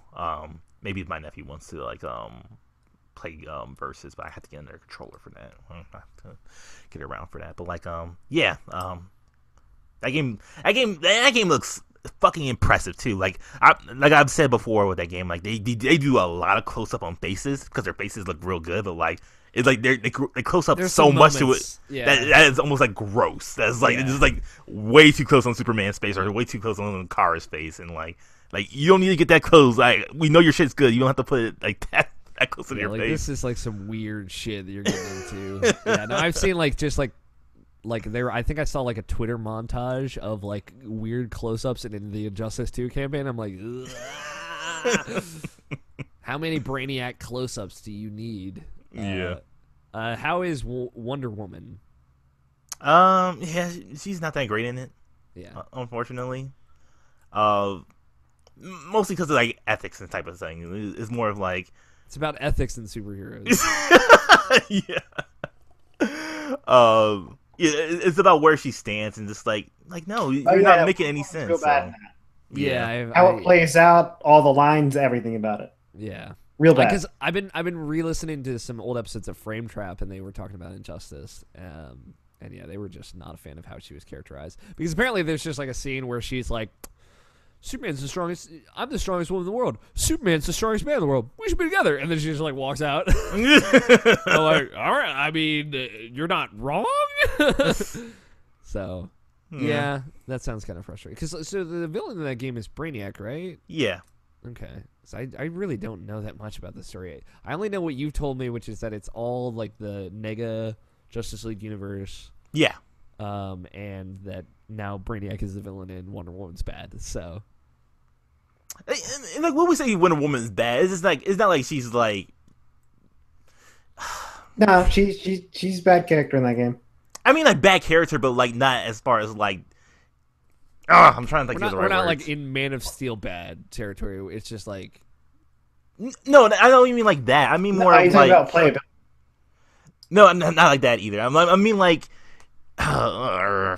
Like the words are not coming to my head. But it's Like like actually evil? she like. she's an actual character. You just don't like her. How about that? Okay. Like, Yeah. yeah, it's not like she's like betraying what she is. She is what she is in that game, but it's just that it's not good. That's what I'm trying to say. That's what I'm trying to say. Yeah, that does make sense. So. Yes. Yeah, I still want to play that at some point. I know it's like it's just not going to happen this year. There would have been zero time to do it during Extra Life, so. But I don't know. Maybe at some point I'll just watch a movie version of the campaign just so. I can see this Yeah. Okay. So I see what you're trying to say now, Option. Yeah.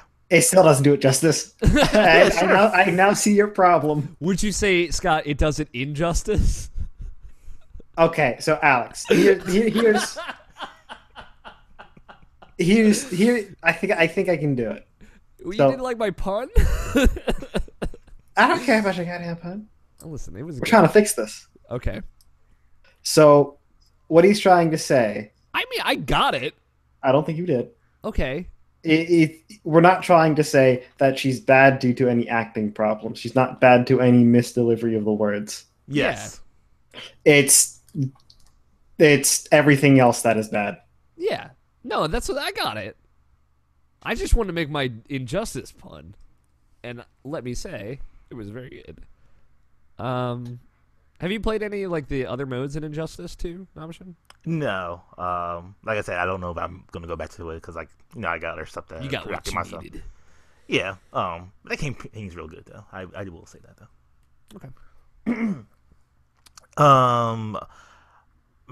Other than that, I bought an Xbox One X. I fired up a whole bunch of games on that just to see how they look. Like most of them, like just like the games that are like enabled for 4K. Like I didn't even mention this last week, but like I got Shadow War Gold Edition for like $10 of the price error on Walmart. Oh yeah, I tried to get that too, and I don't know why because I already had it. But I was like, let's see if I can get this. I didn't. Yeah, I got that, and yeah, like I'm not enjoying that game. Looks real pretty, but like it's like man, It does like, look very good. Did you get an Xbox? Yeah. Okay. It was the only one you could get. It was the Xbox. Okay. But yeah, that game looks real pretty. And like I looked at that, I looked at Recore, which looked real good in HDR. Gears looks fucking phenomenal. Gears looks real good. Yeah, they're fucking like so confident about their shit too. There's like, oh, we have like we have a mode where you have like you can split the screen to have HDR and not HDR, so you can look the difference of it, and it looks so fucking good, dude. Oh my god. Yeah. And Did the you beat that colors game in yet? Gears, no, I haven't. Okay. Again, trying to prioritize games from this year. The colors in that game already looked fucking really good. Yeah. That was a very colorful game, and that was like one of the favorite things about how it looked for me. So yeah, just knowing that the color range on that is even better on some TVs is awesome. Mm-hmm. And of course, Tomb Raider looks even better than it fucking did before. Yeah, so goddamn, Rise of Tomb Raider looks real good. But yeah, I'm happy with that console. It looks real good. I'm really happy that buy third-party games and like have an excuse to play that system again. Now you're all decked out too. You got your Xbox One X, your PS4 Pro, and it only cost me $2,000. Yeah, there it is. Yeah. I got Wolfenstein on here. I was curious where you were at with that. I'm still loving it. But I'm just going at a very slow pace with it. I just got to the America part of it, which is really good. I just got to the part where I just went down a hole in there, but like, yeah, I'm enjoying that game a lot. Like, I feel like if I got it on the Xbox One, I probably would like play it more, but I didn't. So yeah, because anytime go ahead, sorry. I was just gonna ask. So they put out a free trial for that, so you can play the first level of that game. I didn't know that. Yeah, I think it came out like yesterday, so or 2 days ago. But Logan Wilkinson texted me. We were talking about Edith Finch, and he told me that he had played the first level of the game via this trial, and he's like, "Man, that is not a game for me." And he described it as fucked up shit. I still haven't played it yet. I was just curious what you thought about that take. It's not as much fucked up as the stuff you already seen in the New Order. At least not so far, per se. There is stuff. I'm actually trying to like think about it right now. Because the first level's like the wheelchair level, which I've not seen in its entirety. That's like the next game that I'm going to play. So yeah, it's the wheelchair level and like some stuff after that. That's like the entirety of the first levels. Stuff does happen though. So yeah. I was very surprised because he had played through all of New Order and liked it. So okay. Mm-hmm. You have Night in the Woods on here as well. Oh yeah. I don't know. I didn't know if you were gonna get to that or if you were done. Yeah. That's a really, really, really, really good video game. I'm very happy playing that game. I'm glad I finally had time to actually put time into it. A lot of the comparisons were like, or at least the thing that sold me on into it. It was like Huber said on Easy Allies, so like it was the Life is Strange of this year, and like I don't think I kind of agree with that, but like it's good for what it is, because like it's pretty much just like this hang out with your friends and just like living this person named May's life. She dropped out of college, came back home, and like just trying to like readjust her life as far as like coming back to the town that she's been away for so long, and like hanging out with her friends, and you know, just like trying to just get her readjusted to where she lives at again. Not too far into it, like I'm probably like 3 or 4 hours in, but they say the game is short, but I don't think it is, or at least I'm not playing it the short way, because like I talk to everybody. I'm really engrossed with this game. Like I think the biggest thing about this game is the dialogue is so good. It's all written too. There's no like actual voices for it. And it's like because like there's games like Oxenfree, which I kind of bounced off of because like I didn't like the dialogue in that game for whatever reason. I don't know. I'm just weird like that. And like even though I like Life is Strange, I know the dialogue is bad in that, but like there's stuff in that game like mechanically that I really like, and themes and characters and stuff like that. So like but like I think the dialogue for Night was is just like top notch. It's like it just like feels like real people actually talking to each other. So I don't know. I really dig it. Yeah, the thing I'm most interested in that game is its dialogue and how it's written. So, I'm curious. Another thing where it's like, well, I probably won't play this, but I am at least appreciating it from afar. And that's pretty much everything on my side. Okay. Tony. Yes. You played a game that you want all of us to play. Yeah. I figure you want to proposition this to our listeners as well, because you don't want to talk about it. Yeah. It's one of those games where if you talk about it, it kind of ruins part of it for people. Yeah, I mean, I've already had that part ruined for me, I would say, because I went to the thing where it's like, hey, if you are in this category of thing when you open the game first, it's like, go check our warnings here at this website. Yeah. And it kind of tells you where you're getting into, I guess you could say. What is that website? Because I'm curious what it told you. I'll type it in the. Yeah. But yeah, anyway, it's a very interesting experience, and listeners of this podcast know that I'm really into that in games. Yeah, the game is Doki Doki Literature Club. It's a visual novel that's free on Steam, works compatible for Windows and Mac OS, and it is about a 4-hour playthrough. Did you hear about this game really before? Good. I had heard of it, but I had there was no reason for me to play it. Sure. And then you were like, "Hey, play this." I was like, "Got it, into it, doing it." Okay. And I don't know, I mentioned that I was gonna play it to a couple friends on Discord, and even for me, like they were like, "Hey, they didn't spoil anything, but that they were so interested in X aspects of the game kind of spoiled a little bit for me. It didn't lessen the experience that much for me, but okay. I could see that it would for other people. And it was just as it took me by surprise in a way that I was not expecting it to, which is what I'm hoping for you guys to get to experience. So I really don't want to go into anything about this game before you guys get a chance to play it. I would just say check it out. Like I said, it's free. No reason not to. If you got 4 hours to kill, check it out. It's intriguing even for people who don't really like visual novels. That's what I've heard. I do like them, so I can't, go along with that. But yeah, that'll be me when I get around to it. That'll be Scott, because Scott is like, I specifically, when I pitched this to Scott, and this was like right before Navashin tweeted at me like, "Hey, get Scott to play this," and I'll play it like right now. I had just that was most of the pitch. Let's be honest. It was after that. I was like, "Hey Scott, play this. You're not gonna like it at first, but then you're really gonna like it." And then I was like, "Also, Navashin will play the whole game if you play it." So, it's really cool. How long would you say till you get to the thing that makes it special? Depends on how fast you read. So very long for me. If you read really, I don't know, I wish that I had a metric that I could give you to how fast I read, but honestly, it's okay. So I took 4 hours to finish the game. My other friend who I was talking about this with also took 4 hours to finish the game. To get to the point where it becomes more than what it sets out to be, which even saying that makes me feel weird. Lit. Is probably somewhere between an hour to an hour and 45 minutes. That's not bad for me. So no. Okay.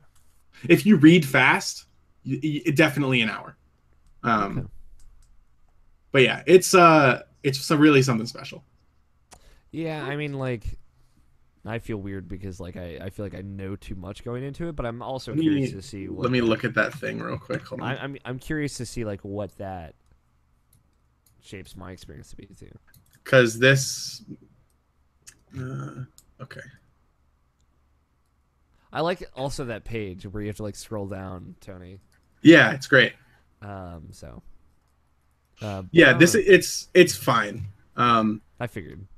Yeah, there's When I saw- more to when it. I saw than the you- first thing, I was like, oh, I know what the other 3 things are. And I was like, Yeah. okay, yeah. Yeah, and now you understand why, like, for you specifically, I was like, probably pay attention to this. You other Yeah. two don't need to click on that and spoil yourself at all.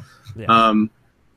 But I like blindly recommended it to all of you guys just because I like to share my own enthusiasm over things that I think are really good. And then I was then at like I kind of like maybe an hour removed from that was like, maybe showing this to Alex was not the best thing I could have done. So I just sent Alex a text. I was like, hey dude, when you start this game, just pay attention to the warning. Yeah. It's been like the whole thing on the internet has been to talk about this game in a very cryptic manner.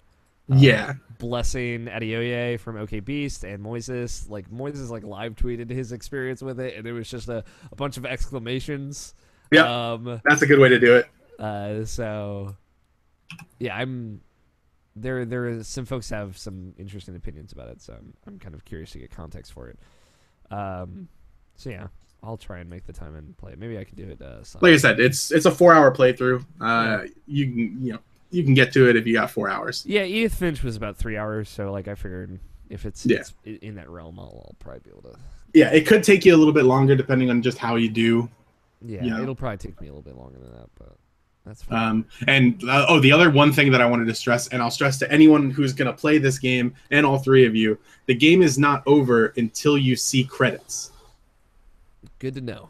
Just don't assume that the game has ended until you get Just credits. remember to go home on the last day. Yeah. remember not to go home on the last day. Not to go home. Not to go home on the last day. Go to the meeting spot. It's real good, and the music is for what it is. The music is real good. I was gonna say, speaking of music, just as a quick aside, I was playing Final Fantasy 15 on my Xbox One X. Music that game's fucking great. I know it was one of the runners up for soundtrack last year. It might have been one best. It won best soundtrack too. Yeah, it's very good. Immediately, I remembered when I was playing that game. I was like, oh yeah, this is great. You think it got snubbed at the? Well, it's still a bit early for that, but like, do you think it got snubbed at the Game Awards as well? They didn't get it nominated for soundtrack, right? Yeah. Or like mostly anything. It just RPG and that's it. Yeah, I mean, like there were definitely soundtrack, especially I think it was saying that, but like the 2017 soundtrack. Wait, did Final Fantasy 15 not even get nominated? No. Yeah, I'd count that as a snuff. I think so, but also the 2017 soundtracks. There are a lot from this year that I like more than that one, but it's been a very good year for everything. So, I know it's not a popular opinion, but I was also playing Breath of the Wild this week, and because I couldn't stop that game myself. is just all right, and that game is incredible, and the music in that game is fucking so good. As far as music, is like you mean battle sequence or just in general, like the animation? Just in general, like the atmospheric stuff is. Okay. God, I'm just gonna get rolled over on that game this year, and I know it, and it sucks, but I have to fucking live with it. I don't think so. No, I don't think so. I have an appreciation for it. I just. Hey, here's the thing. Out of this year, that is a contender for number 1 for me. Okay. Because what for me, what's come out this year? Flint Hook. Shout out to Flint Hook. Yeah, but Scott and I are both on that Flint Hook hype train, so we. But I mean, let's be honest. We both know that's gonna be lucky to hit 10. Yeah, on our overall list for sure. But I'd fight that fight with you, Scott. Let's start making blood packs right now. Anything else you've been playing, Tony? New stuff. I think it was just kind of that this week. I've kind of gotten back into. I didn't have a lot of time to play games. 2, I got back into Black Desert Online. I've been kind of making some moves. Back into? Yeah. Because I wasn't playing for a while, right? Fucking Christ. So, like, I don't know. I just wanted to get... I had a couple goals that I wanted to get accomplished, which now I have accomplished them. Well, okay, so I think I talked about the whole thing where I blew up all my stuff in Black Desert Online, like everything was broken. Yeah, you mentioned it last week. Mm-hmm. Yeah, I fixed all of it. That's good. Which was very good. It was like a solid 90 minutes of 1, good RNG, and 2, having just what I needed to get it done. And I just went through and popped all of my broken stuff back up to where it was before, with kind of minimal like bumps in the road, which when you play a game that is based around RNG and enhancing, it can be that way. But anyway, everything got fixed, and that kind of made it so like I didn't feel like I was, underpowered playing the game, because I was for a while. Anyway, so I took that, and then I've actually like set a progression goal for my character and hit it. And so I don't know what I'm going to do going forward, but I kind of hit all of my goals this week, so that was nice. Cool. Yeah. Shout I out think Black- that's pretty much it. Some Destiny. Iron Banner was out. I played like a couple games. I don't know. The exact same thing is happening to PC Destiny as what happened to console Destiny, and no surprise there. So Expansion. Does the expansion come out the same day on PC? yes, December 5th? but there's not enough in that expansion for most people to come back, in my opinion.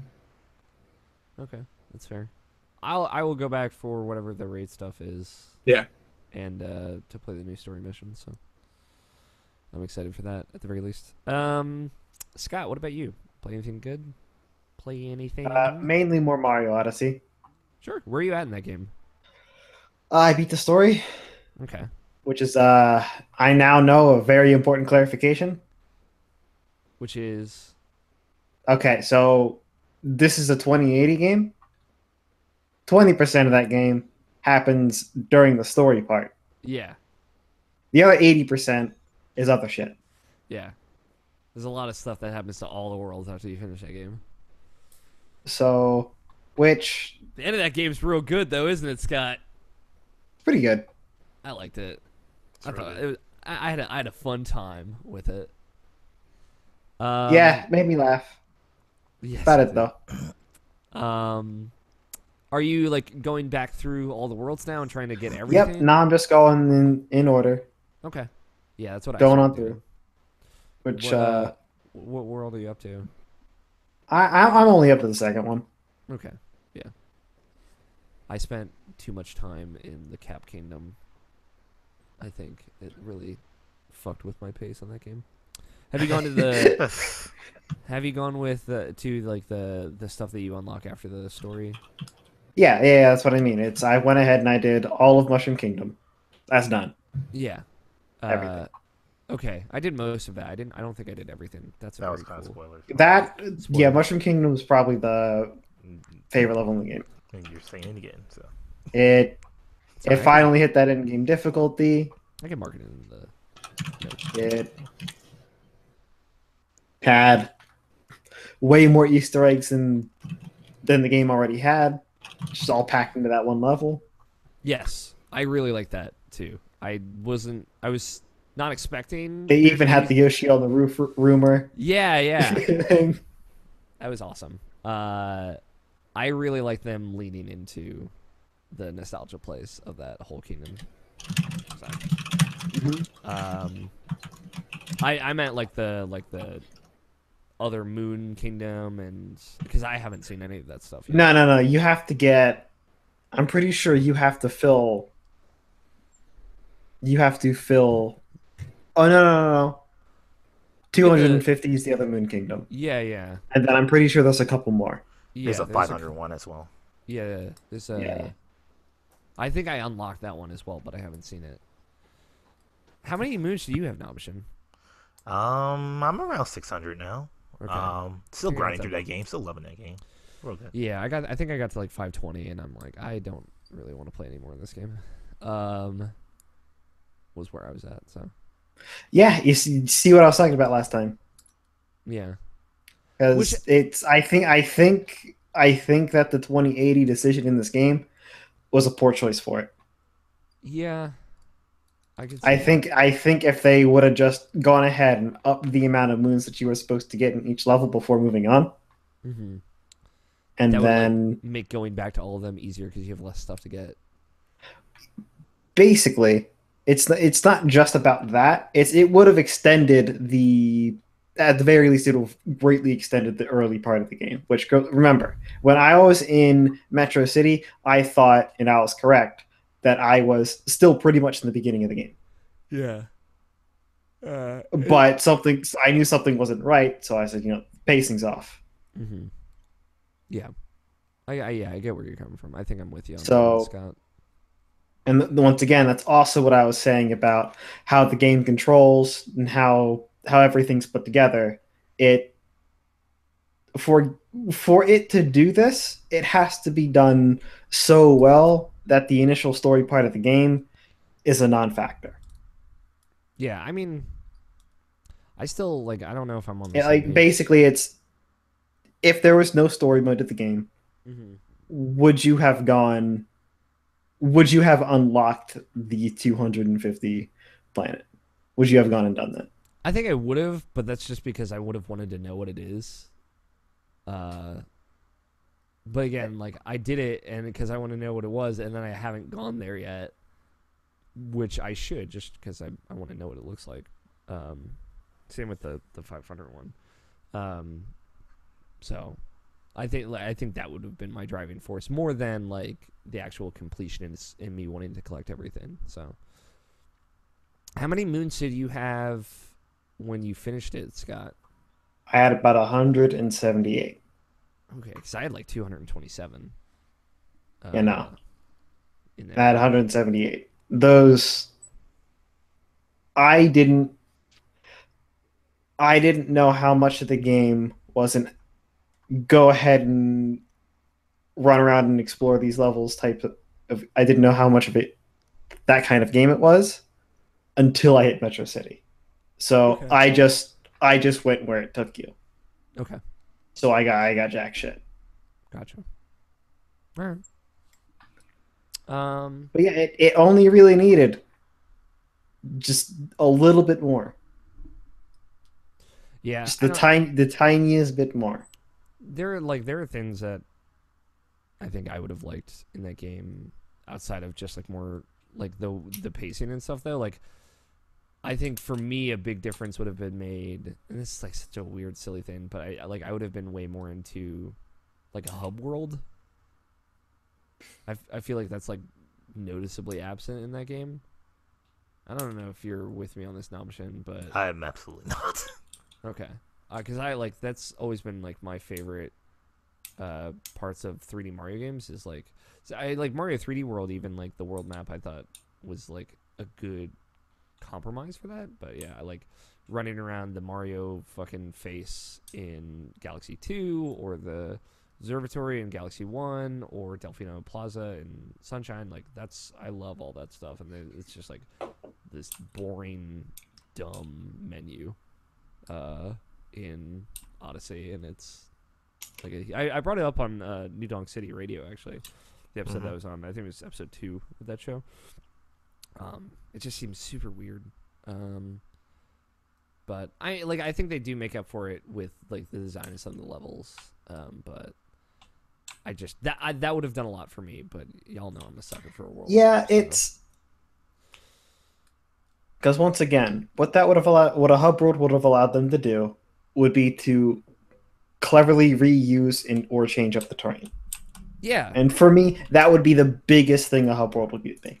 Or, like, secrets in order to get to the next world as well. So, I don't know. Right. And then, other than that, if the game controlled just a little bit better, I would just enjoy running around. Yeah. And then nothing else would matter.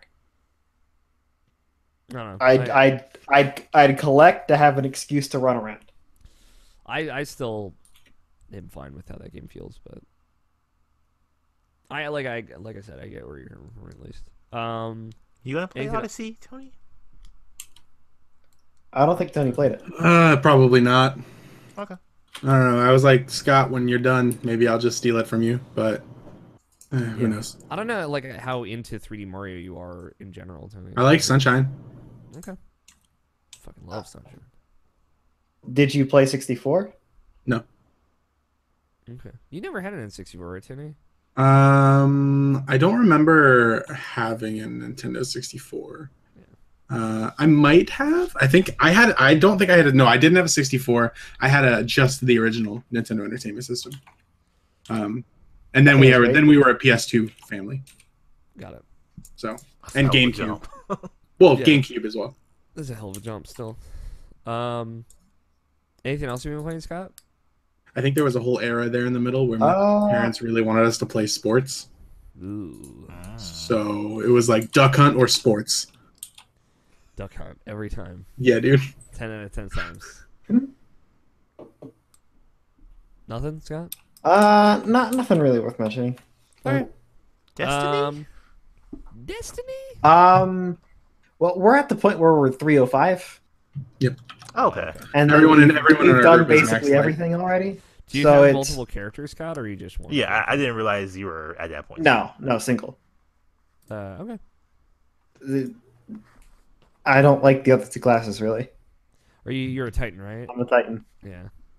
Titan's a good choice. I like all the classes, though.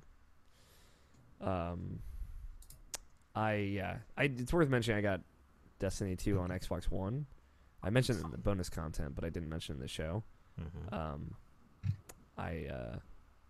If you're on Xbox out there, if your name is Nato Johnston, or Alex Van Aken, or Joseph Fate, or Jeff Shorney, somewhere out there, hit me up.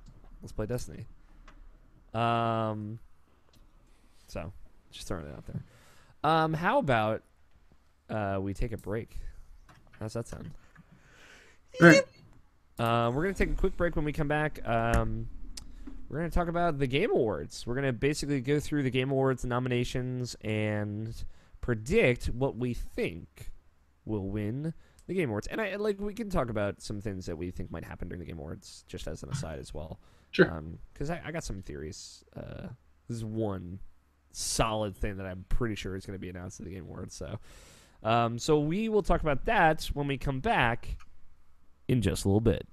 Choo choo choo. Ooh, that bathroom's calling me, boys. Mm-hmm. It's like, ooh, it's P o'clock for Alex O'Neill. It knows. All right, I'll be right back. Oh, too bad. Well, I'm just sitting here. Same. That's what I'm doing.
Well, my audio file is still good.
Nabashin.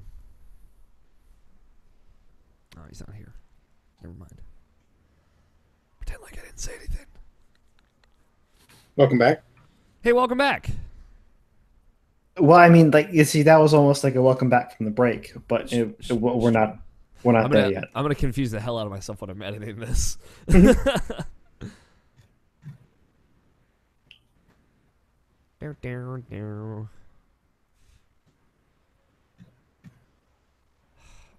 should have eaten before the show. I always do this where I'm like, I can eat after the show. No, I'm like, I don't need to eat anymore tonight. I haven't had dinner yet. It's like, now I'm gonna get fucking something gross after the show. Yeah, okay. I don't understand that.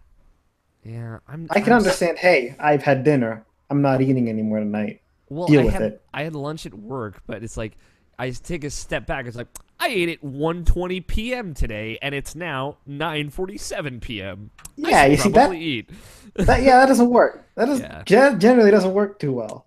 When it's like, I don't even say I'm done eating for the day when I eat at 5. Yeah. I'm like, you know what? I'm gonna be hungry at around 10. Yeah. And you right. I'm gonna get myself a peanut butter jelly sandwich around that time, and then I can be done for the day. So Ethan cooked with his brother for Thanksgiving yesterday. They had Thanksgiving, just the two of them here. The kitchen's a fucking disaster.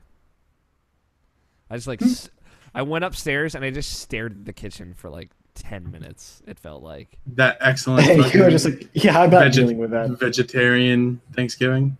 No, I mean Ethan's not a vegetarian anymore. The fuck? Since when? It's for like 3 years. No, it's been like a year and a half. Yeah, it's been like a year and a half. So basically, as long as I've been gone. Okay, that makes sense. Why I didn't know. Yeah.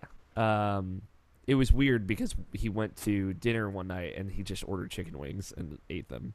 It's just out of the blue. Yeah, and I was like, "What the fuck?" He's like, "I need protein," and because he's getting swole. What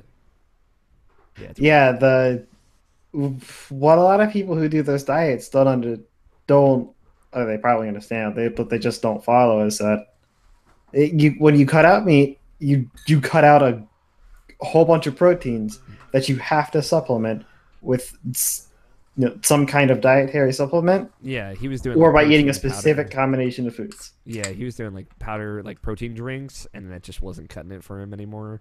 Protein. And he's just like, I need chicken. I was like, listen, man, welcome to my life. I always need chicken. Mm-hmm. Namashi, you back? I'll take that as a yes. Take that as an aye, Capitan. Aye, Capitan. Oui, oui.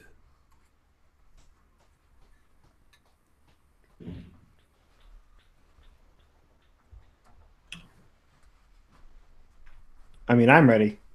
I'm ready too. I feel like I can hear Nabashin coming. I feel that sometimes as well. In your heart, in your soul. Yeah. No. There he is. There's my boy. Nabashin, I'm gonna explain this to you. Maybe you can calm me down, Nabashin. Mm-hmm. I saw after the Game Awards announcements. It's relevant because we're talking about the Game Awards. I saw someone that I don't know that well. I don't want to put their name on blast. But someone I don't know that well. I don't know if I directly follow them, but they just said like the most ignorant ass shit about Persona 5. And now is this stuff like I would say? No, well, I maybe something you would say, but like but you give me the benefit of a doubt because I'm pulling your leg? Well, it was like they meant it, whereas like you it doesn't deserve to be there or something. It was like the gist of it was like I think Persona 5 has a great soundtrack and is a fantastically well made Japanese role playing game, but I can't fathom it being nominated for Game of the Year outside of like unwavering bias towards its mechanics. And I was like, I hate this tweet so much. It just really got under my skin. It was like, you said this is a great game and it's a fantastic one of these kinds of games, but you think like that people are just like pandering to the people who like Persona. It feels like it's trivializing the fact that that game is like does something so well for that franchise and for JRPGs in general, and it really got under my skin. Yeah, dude. Like I said, it's like it basically repeat everything I just said yesterday or last week about like hot takes. Is this the same thing? Yeah. I don't know. Perhaps I should give it a try. What hot takes?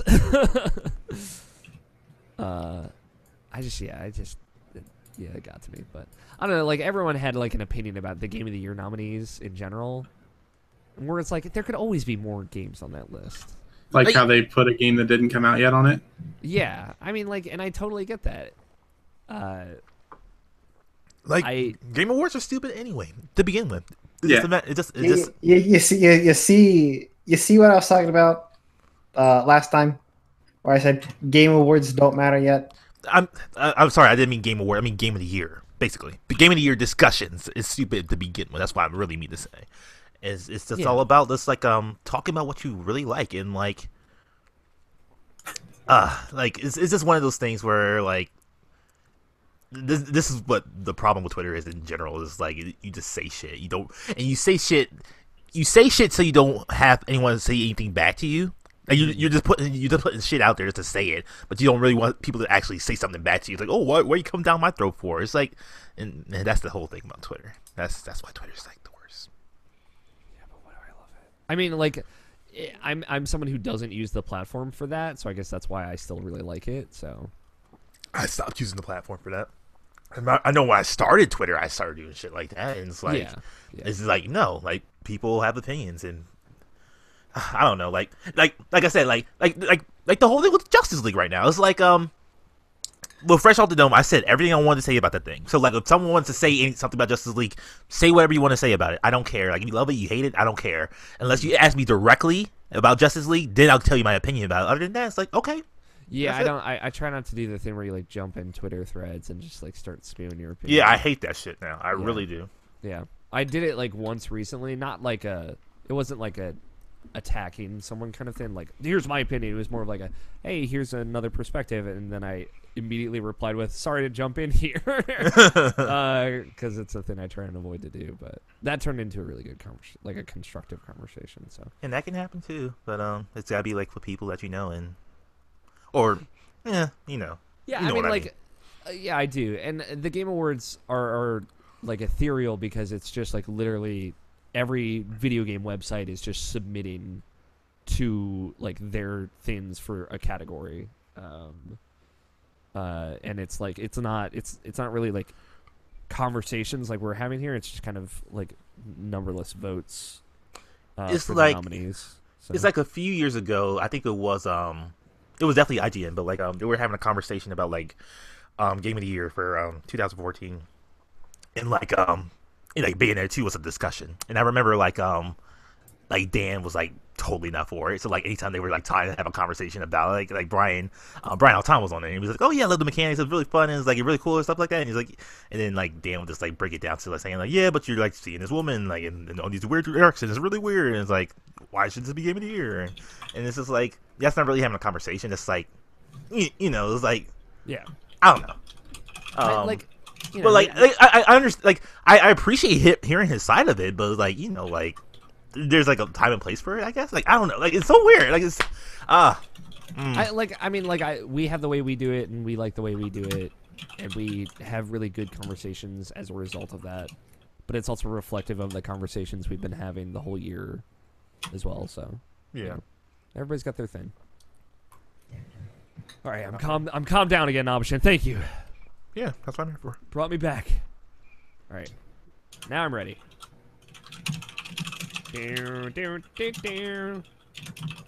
I like looked in my recent searches, and like the most recent search was brown-eyed girl, and I'm like, what is this? Maybe it's a song? I don't know. All right, let's do this. News in gaming. Let's well, I just want to talk about one news story, actually, because it's the only one I pulled for this week.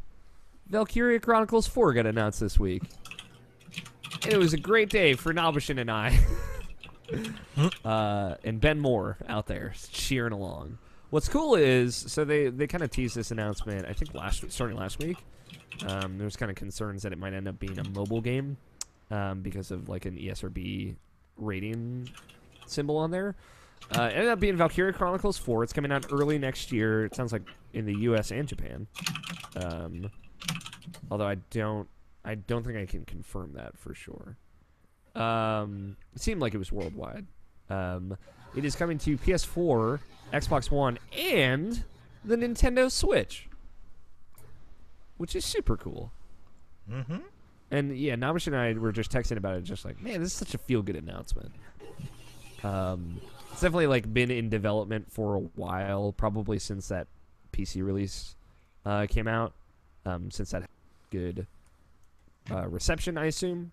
Because Valkyrie Revolution came out earlier this year, and that was, I don't know if that was the same studio though, but I'm not sure, but like, it has the Valkyria name, so.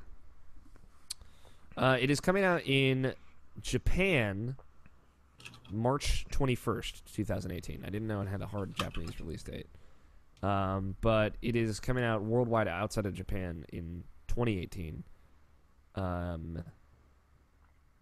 Not necessarily early 2018, but it is coming out worldwide next year as well. So that's still great. That's not too far off. It's a great announcement. Feel good, man. That game's coming to Switch. I'm curious because, like, I never played 2 or 3. You played 2, right, Namishin? Like a smidgen of 2. Not too much of it. I didn't really like the tone of it. Yeah, I know you didn't like the tone. This definitely seems more in line with the first one. Mm-hmm. And it looks phenomenal. Just throwing it out there. That's a great game for Switch. Great game for PS4. It looks like it plays like Valkyria Chronicles 2. I don't know what kind of gameplay enhancements they added to 2 and 3.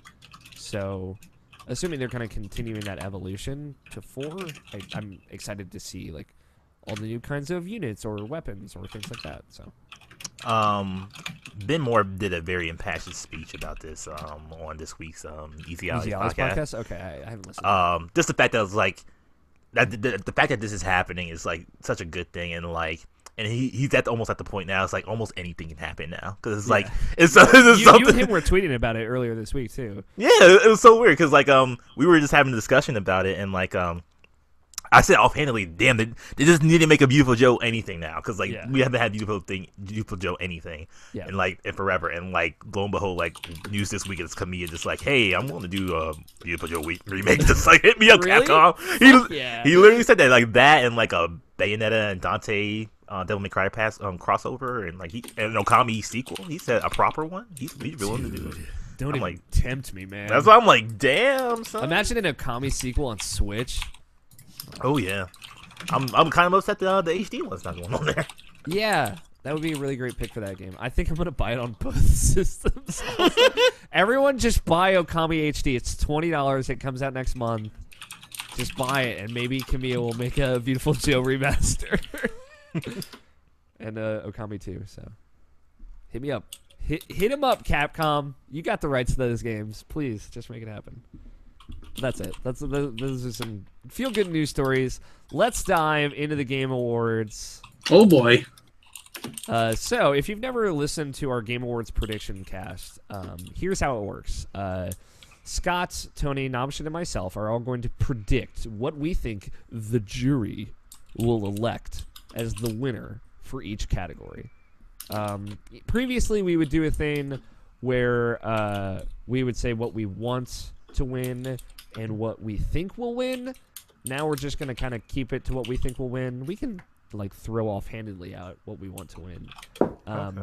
but we'll keep it to generally what we think will actually win. Not our hopes and dreams. Our hopes and dreams will die, as they always do at the Game Awards. And this is always like a fun exercise to see like how well we read the jury. For reference, if you don't know how the Game Awards winners are picked, basically there are a list of outlets that you can actually find out or see the list of outlets from not all across the United States and all across the world internationally that are the quote-unquote jurors for the Game Awards. You can go to thegameawards.com/jury. And so they all submit what they think for each category should be the nominees, and then a group of them are selected as the nominees, and then each outlet will submit their votes for each category as well, and that will be the winner. So the Game Awards is supposed to be kind of like a representation of the general gaming industry from the perspective of the gaming outlets, and I think certain developers as well. So obviously that turns out to be more of like a fucking cat, like monkey in a barrel kind of situation where you don't know what you're gonna get. Where'd the cat come from? I don't know where the cat came from. I don't know what I thought I was gonna use catfish, and I backpedaled on that pretty quickly. So it's kind of like a whole mess, and we have fun kind of picking the tone of it. This is not a serious thing, but we are essentially tying this into our bets. So this will be our bets for this week, and I think this will be maybe one last bet next week, because the Game Awards are 2 weeks from now, technically. But this is going to be the final bets for us. And then we will close out our season of betting for 2017 and pick a winner of the Team BBC, Tony and Nabishin, and Team Floth, Scott and myself. So we're going to start from the bottom and work our way up. I feel like we should do just the jury-picked categories, not the ones that people can actually vote on. Sure. I feel like that makes the most sense. So if you guys want to get your tabs open, get ready. I will write down what we I got a giant Mario looking at me right now. Hell yeah. So go all the way to the bottom. So we're going to start from the bottom and work our way up, because it starts with Game of the Year. I feel like if we start with that, it's anticlimactic. Best Chinese game? Let's go. Best Chinese game. So the first category, Best Chinese Game, Monument Valley 2, which I actually didn't know was a Chinese-made game. JX3 HD, Gumballs, Icy, and King of Glory. Also, can we just take a minute to recognize that this King of Glory screenshot looks just like League of Legends? Wait, question. Yeah. Aren't we not doing the ones that are not jury selected? This says jury pick. As judged by the Game Awards viewers in China. Oh. Yeah, I think you want to start like best independent game. Yeah, winner selected by fan voting for the next one up. It just says jury pick underneath of them, so it's throwing me off. Okay, so we'll start with best student game is the one for me. Is it different for you guys? Hold on, let me look. I'm up at Trending Gamer right now. Yeah, hashtag Trending Gamer. It's gonna be fucking Dr. Disrespect though. Let's go. I don't know who Dr. Disrespect is. He's great. I will link you a video that will make you understand how great he is after this podcast. Okay. Best student game is the one that pops up for me. Does that line up for you now, Mishin? Sure. Yeah, that looks fine. Okay. Best student game we'll start with then. I gotta edit my doc already. Best student game. So keep in mind, Scott, we are on a team. I don't know if we want to diversify here or... Well, we should have had a pro strat meeting before, because we are No, far should behind. I- okay, we're gonna wing the it. point is to not have this pro strat meeting Yeah, and to just wing it. Yeah, that's the good plan. That's the point. as long as one of us wins, I think it'll be fine, and then Okay. that will represent the other person's team. Okay. Best student game awarded the best student project created at the high school or college level. I do appreciate they have like kind of a description of each category this year, and I do also appreciate that in our Game of the Year doc, Nabishin also made a description of each Game of the Year category. So thank you for that, Nabishin. So the picks are Meaning, Level Squared, Impulsion, Falling Sky, Hallowed, and From Light. Wait, Weird. real quick question. Yeah. So, you guys, how many points behind us are you? We are 8 points, I think. And how many categories are there? There are Categories. Categories? 1, 2, 3.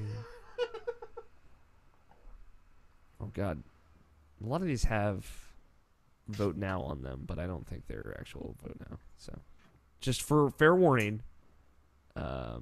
So give me 1 second. 1, 2, 3, 4, 5, 6, 7, 8, 9, 10, There's a lot.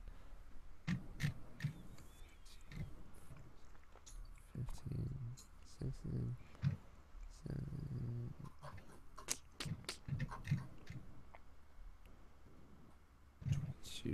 23 categories. Okay. Because I was gonna say if there are only like 8 categories, it's already over. No, it's we're in a good. So we're just good saying spot. as long as one person on the team gets it right, then that team wins, or gets a point, or is it every vote counts? So you could vote for the same game and have that count for 2. How about is the winner gets like a vote, and we'll just have an insane number as far as like bets at the end. Okay, I'm cool with the winner. Whoever wins this, like individually, all of the ones that they got right will count for their points and go to their team. Yep. Okay. Let's see. Best student game. We're kind of taking a stab in the dark on this one. I feel like we don't. So basically, what you're saying is that all of our bets up until now don't matter. Well, I mean, they do because you guys have a strong advantage. Well, because if whoever gets the most points is already going to have more than 8. Well, what if they? Not necessarily true. Yeah, what if like the person who gets the most points only got 5 right, so their team only gets 5 points? I don't know, man. I think it's better if all of our votes count. So that way, like, it's not just like, all right, let's pick 2 games from each category per team, you know? Okay, how about we'll calculate it both ways, and Okay. we'll see which way we're most comfortable with at the end. Because otherwise there's strategic value to doubling up on a game that you really think is going to win, where in the other strategy or other situation, that's just not even a thing that you would do. Yeah, I'm with you on that. I get you. Okay. We have a doc with all of it down, so Yeah. we'll be able to figure it out. But I mean, if we're gonna do that, I think this is more fun. if we're gonna To do debate on that, how we you're, get best you're, what you're gonna have to do is instead of picking the same game twice, you're just gonna say double up, I'm down with that. We can just say double up, yeah. and you gotta be the first one. Oh yeah, so If it comes to you and the like Tony, if it comes to you and Nabishan already picked, can't double up. yeah, you have to call out double up. All right. This is stupid, and I like it. Yep. I mean, this is That's the all point. for fun. Yeah. All right, let's fucking start picking these categories so our listeners don't hate us too much. Best student game: Meaning, Level Squared, Impulsion, Falling Sky, Hollowed, and From Light are the 6 nominees. Tony, you start us off. Impulsion. Okay. All right. That's a dark horse pick. It looks cool. I've never heard of any of these games.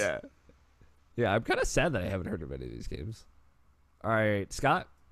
Double up. All right, what are we doubling up on? You're gonna that's up. You're for gonna you to double decide. up with me with whatever I pick. Yeah, Okay. Wait, what? That's not how that works. that's exactly how that works. So Scott is down for whatever I pick. I feel like maybe we should have like a hard limit on double ups. All right, Scott, we're gonna double down on Hollowed. Yep. All right. You should have called. That is precisely how double up works. I like that. You're just blindly following the other person. Yep. Nabishin, Falling Sky. is that okay with you, Tony? Just blindly It's following fine. the other It's person. totally fine. It's fucking fine, O'Neill. Best independent game. We have Pyre, Night in the Woods, Cuphead, What Remains of Edith Finch, and Hellblade: Senua's Sacrifice. I will start, and I'm actually gonna say Cuphead. You see, Alex, I'm not gonna double up every time. I know, but this is the instance. Like before, I did it, Just to prove. so we're clear on how it works. Okay. But this is the instance where you were supposed Too late. to do it. It's too late. It's No, too I late. feel like it could be any one of these. Nabishin. Cuphead. Okay. No, you didn't do it right. He can pick Cuphead. The issue is that now we can't. Yeah. Right. Well, you can diversify. Tony, Pyre. Scott. Hellblade. I feel like I could go anyway on that one. Most anticipated game. That's And it's- voted. Yeah. I guess we can skip that one. It's presented by McCafe, though. Then Yeah. deal with it. I don't care. I feel like everything up from here we'll just do. Okay. Let's do Most anticipated game, as presented by McCafe. Got to get that money somewhere. The Last of Us Part 2, Red Dead Redemption 2, Monster Hunter World, Marvel's Spider-Man, and God of War. Scott.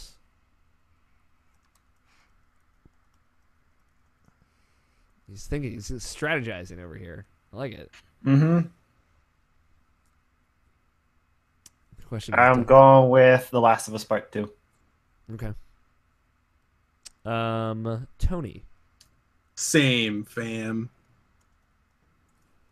Nabishin. Red Dead Redemption 2. I was going to say Red Dead Redemption 2, so. All right, well, this category didn't matter. Let's go. Somebody's getting 2 points. Or none. No, someone's getting 1 point. Could be God of War. But I highly doubt the other two are going to do it.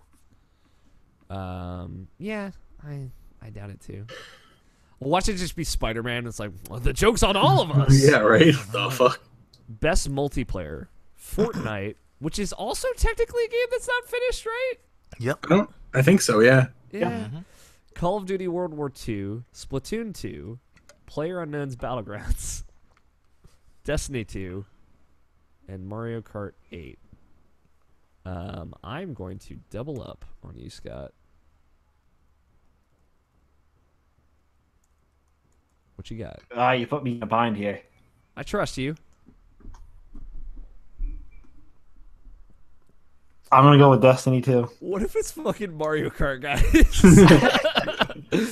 I really don't want it to be Mario Kart. A game I that mean, came neither out 2 years ago. I know. Nabishin? Double up. Okay, Tony.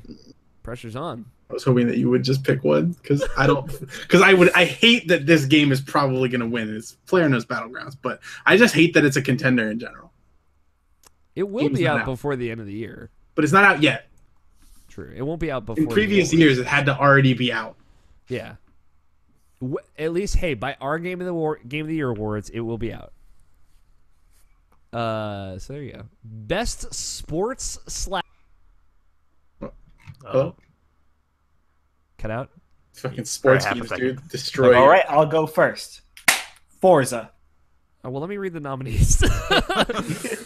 We all knew Forza was on the list, though. Forza, FIFA, GT Sport, NBA, Pro Evo Soccer, and Project Cars 2. Did that come out this year? That was like December last year, right? Project Cars 2? Yeah. That came out this year. Shit, man. It's been a fucking weird year, all right? I'll add it to the list of native games. We forgot. I forgot. Tony. FIFA, Fucking... the FIFA. Yeah. The FIFA. I am, FIFA. I'm gonna say NBA. No, NBA had those fucking microtransactions. Never mind.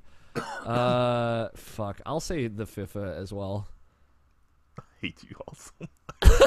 What's wrong with FIFA? I like saying FIFA. All right, now, Funny! It breaks me every time. I'm sorry. God, like a lot of these games fucked up. NBA fucked up. Yeah. Forza fucked up right? at first. GT's not popular anymore. So Yeah. probably FIFA. Okay. Tony did FIFA, so it has to be something else. Oh, okay.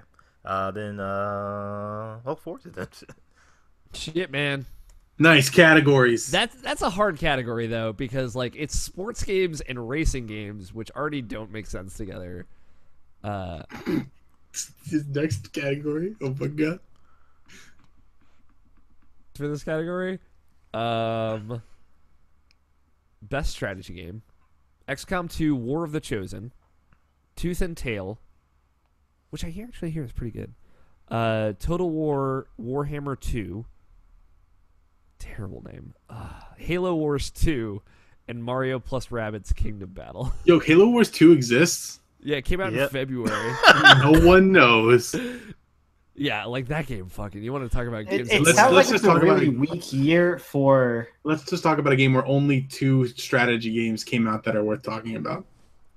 Yeah, and one is an expansion to one that came out last year. Yeah. Although I've heard good things about Total War Warhammer 2, it's just God. Oh, that name. Nabashin. Mario plus Rabbids Kingdom Battle. Okay. Because I feel that's just like the one universal one that a lot of people played, and like if they're going to put a vote for something, it'll be something that they are recognized and not something that like even though Total War Warhammer is probably like leagues above it. It's like it's the more accessible one's going to win. They could have called it Total Warhammer, and it doesn't make. Anyway, Tom Hawkins works at the Total War studio. What are you doing? Like, I blame Tom Hawkins entirely. Get Creative Assembly back on track. I'm gonna double up for you, Scott. Are we thinking the same one? I figured we would. Yes, you see, I am uncomfortable with picking XCOM 2. That's what I would have picked. So, I think I'm going to disappoint you. okay, what's your pick, man? I'm going to go with Tooth and Tail. Okay. I kind of hope Tooth and Tail wins because it is like a. Because I heard the expansion for XCOM was meh. Really, I've only heard like an opinion from one person who said it was like very cool, but I just don't want to play another XCOM game right now. So, Tony, what you got? I'm gonna pick XCOM. I just wrote Xbox. Yeah, I picked Xbox. Best strategy game. Trying to figure out when's the best time to buy, so that actually be something you can play. Yeah, that is the hardest strategy of them all. Best family game. And I like the description for this for the best game appropriate for family play, irrespective of genre or platform.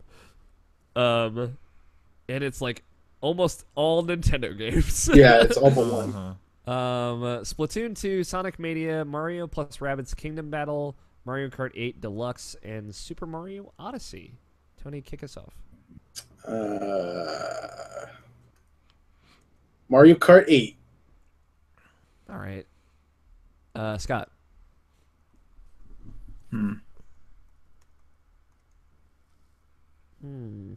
Also going with Mario Kart 8. Okay. Nabashin?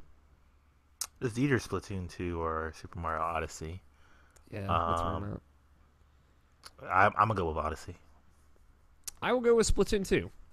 I will diversify here. Man, if Mario Kart 8 wins, because I'm pretty sure that won 2 years ago when it was in that same category. Yeah, it did. It totally did. It also won Best Racing Game that year. I remember people were so pissed about that, but I'm like, okay, that's the best racing game that I played that year. Best Fighting Game: Tekken 7, Nidhogg 2, Marvel vs. Capcom Infinite, Injustice 2, ARMS. Double up, Tony, and please pick the right one.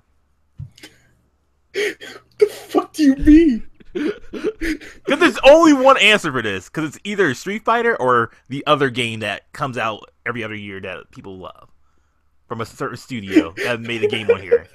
Just pick the right one. That's all I'm saying. Tony, pick the one for you and Nabashin. Injustice 2. Yes. Good choice. Thank you. Pulling the team together. That was like a lot of pressure, even though I was gonna pick that one anyway. I thought you wanted me to pick ARMS, and I was like, but that game was such a flop. I really like the double up mechanic. I'm a big fan of this. It's real dumb, and I'm real into it. I'm actually gonna say Tekken 7. Oh, I was hoping you were going to double up. I didn't want to because I knew you would just choose Injustice 2, and then we would just have 4 Well, I was going to go for Tekken 7, but oh shit! Damn. no, I guess I will go for Injustice 2. Okay. That means if it's not Injustice 2, like, and it might be a Tekken 7, and I might take that category. I'm just saying. Mm-hmm. Best role-playing game. I should start reading the fucking thing in here. South Park, The Fractured Butthole. You mean fractured but whole? Final Fantasy 15, Divinity Original Sin 2, Nier Automata, and Persona 5. Scott.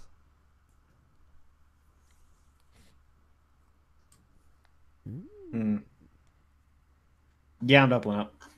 Okay. Persona 5. I don't think that's a contest personally, but apparently this is that is a divisive thing to say. Tony. Double up. All right, Nabishin. Persona 5. Damn. I feel like that's the one that makes sense for that category, though. Like, It'll be either that or Divinity, because Divinity is one of those Western games that like you could do fucking anything in. yeah, I've heard that that's real good. yeah. Fucking Nato Johnson loves that game. I have a couple other friends who've been playing it, and apparently it's fucking great. I really liked the first one. There are also a lot of people who really like Nier, so it could go to those other two, but I couldn't see it going to South Park or Final Fantasy. Yeah, especially Final Fantasy. I feel like the competition's too steep. If it's gonna be a JRPG, it's not gonna be Final Fantasy, which sucks because I think it's a good game, but it's just tough competition. Mm-hmm. Best action adventure game: Uncharted: Lost Legacy, Assassin's Creed Origins, Legend of Zelda: Breath of the Wild, Super Mario Odyssey, Horizon Zero Dawn. Nabishin. It's either Horizon or Zelda, because I'm thinking about the industry. I think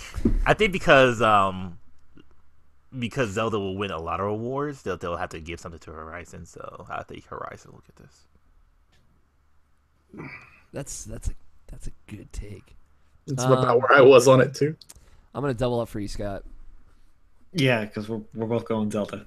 Yep. My man. Mama. Shout out to Aquaman, man.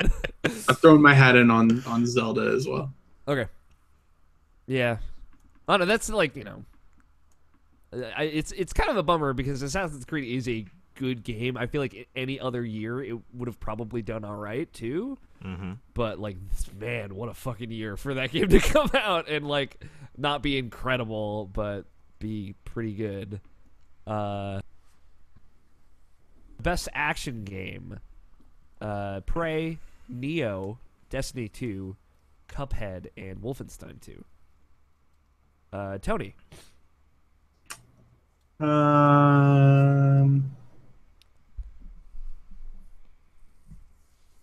I'll double down on Nabishin. All right, Nabishin. It's either going to be Destiny or Wolfenstein, I feel. And Really? I think so. Okay. Like I said, I'm thinking about the industry. Okay. Wolfenstein has a really good story, but like it's probably too hard for people to get through. So that's probably the issue of that game. And but everyone loved Destiny, and I think that fondness, even though the internet says otherwise, like the fondness of Destiny from the industry feels greatly about the game. So I think it's Destiny 2. Okay. Good job, Nabishin. Thank you. Thank you. Scott. Cuphead.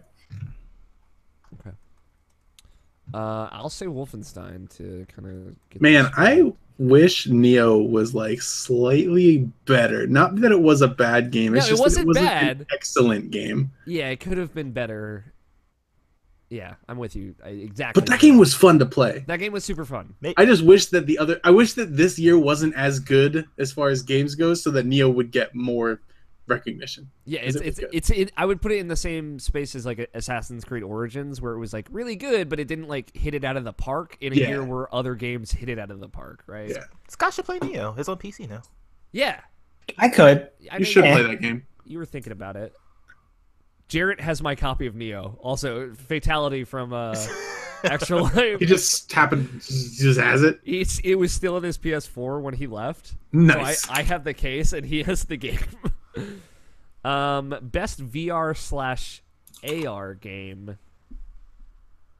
Are there any AR games on this list? No.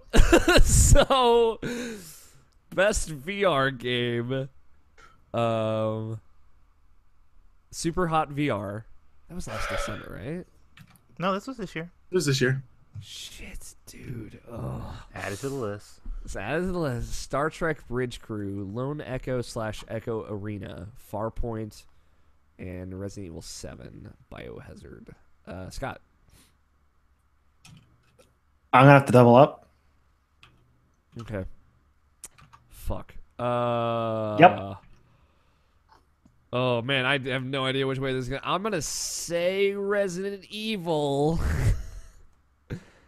without confidence. Yeah, no, it's anybody knows better than me when it comes to VR. Yeah. So Although you fucking looked like you were having a lot of fun that time I watched you play VR in front of me. Tony. Super Hot VR. Nomination. Resident Evil 7. It's a game everyone played because everyone had a PlayStation VR. If you're gonna have VR, that's the one everyone was talking about. So. I'm bummed Skyrim VR is not on this list. I guess that came out too late, right? Sure. Yes, came out too Sure. late, Alex. Well, you guys know. You know what games haven't come out yet? All right. Okay. All right. Let it go. I'm sorry. Best handheld game. I like we had the same snark at the same time. Yeah, it was like equal levels of snark over here. Best handheld game. Poochie and Yoshi's Woolly World. Tony's favorite game of the year. Every Game year. have Yoshi in it? Fucking sucks. Monster Hunter Stories, Metroid Samus Returns, Ever Oasis, Fire Emblem Echoes, Shadow of Hold on, I gotta look up Valentia. this Ever Oasis game. I'm already into it. I heard real good things about Ever Oasis on a recent old episode of Frame Trap that I watched.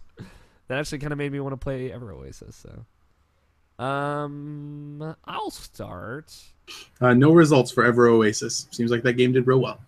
Probably. I'll say Metroid. Samus Returns. Nomination? Double down. All right, Tony. What's it gonna be?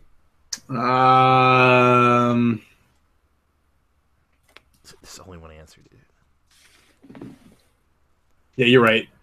I feel like it isn't that black and white. It's. I guess. There's like a standout here. Although I don't know if Monster Hunter Stories wins. Like we just live in a weird world where that could happen. Maybe like Marvelous Entertainment. That's weird. That's a good name for a game studio. Yo, I'm going with Yoshi's Woolly World. Really? No. it's happening. No, dude. No, why would I ever pick a bad game to win a category? Fuck you, Tony. It's Metroid. Yes. Okay. And Scott. then I'm gonna go for Fire Emblem Echoes. Okay. God, I just wrote Monster Hunter in for Tony just because I saw Tony's name and I started writing Monster Hunter. Monster Hunter didn't do a lot this year, but World apparently is real good, so I'm Yeah, excited apparently for that World next is year. lit. Dude, we doing some Mon Hunts? Yeah, dude. Are we going I'm Mon Hunt? so excited to play with the Insect Glaive again. We're gonna play some fucking Mon Hunt. Here's my question: is Monster Hunter World cross-play PC, PS4? I have no idea. I have no idea. Because if it is, we could do some Mon Hunt. This could be the Final Fantasy Explorers of 2018. It might not be because like PlayStation has a exclusive Aloy thing, so that might be weird. Maybe. I don't know. They do weird exclusive Rocket League DLC, and that's cross-platform. So No, I don't know. Maybe. because there's like the Nintendo cars on Switch, and that still plays with Xbox One and PC. So I don't know. Best mobile game: Fire Emblem Heroes, Super Mario Run, Old Man's Journey, Monument Valley 2, and Hidden Folks. I just thought Old Man's Journey is a funny name for a mobile game. Tony. Let's go with Fire Emblem Heroes. Okay, Scott. Monument Valley 2. Oh, we should have doubled up. What I really should have went for was Old Man's Journey. You know what, Scott? For you, I'm going Old Man's Journey. Where do you think he's journeying to? I don't know. I think we should play to find out. Yeah, Is the old man Master Roshi? Because then I know exactly where he's going. Oh yeah. No shit. Super Mario Run. Okay. I feel like critics really didn't like that game. Is my thing. Best ongoing game. So ongoing, awarded for game for outstanding development of ongoing content that evolves the player experience over time. Why PUBG and Destiny 2 are on this list, I don't know. But here we are. Final Fantasy 14, maybe? Final Fantasy 14 not on this list. Two games that are too early to be ongoing on this list. One not out. Just to reiterate for Tony's sake. Yeah, this is pretty dumb. This category. This category is. Do we want to good skip it and category. protest? No, this is a good category, but those two games in this category don't make sense. Warframe, Rainbow Six Siege, Overwatch, GTA Online, Destiny 2, and PlayerUnknown's Battlegrounds. In like all fairness, though, I don't think Destiny 2 or PUBG are going to win this category. Mm-hmm. So, not much. How about you kick us off? It's either Grand Theft Auto or Overwatch, I think. But I think I'm going to just go to Overwatch by default. Okay. Scott? Rainbow Six. Because Dark from what I Horse understand, that game had a good turnaround. Yeah, I've heard similar. Tony? PUBG. I'm gonna say GTA Online actually. The next category, games for impact. And then their description here, because again they haven't had one before, so I'm just curious what they say. For a thought-provoking game with a profound pro-social meaning or message. I don't know how I feel about the pro-social just being a term that exists. Please knock on my door. A very left point of view. Like, I don't know. Like, I don't know. Please knock on my door. Night in the woods. Life is strange before the storm. Hellblade, Senua's Sacrifice. What Remains of Edith Finch. And Bury Me, My Love. I've not heard of Bury Me, My Love. Tony.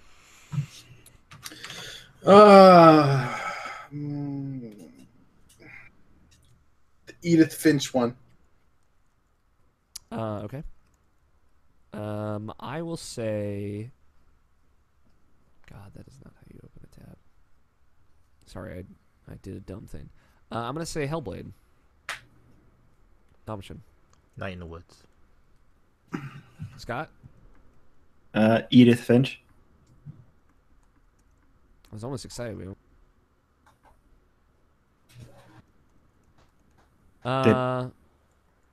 We're good to go on, right?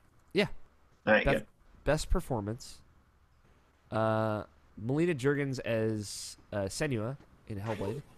What is that picture? Hold on. What is that picture? That's a weird picture of her. I think that's her in the studio. That is her doing like the way that the camera is for her, like to get the facials the way they want it to be. It had to be like that. So, but I don't know what it had that picture like that though. Yeah. Does she have to have weird color on her lips to capture her lip movement?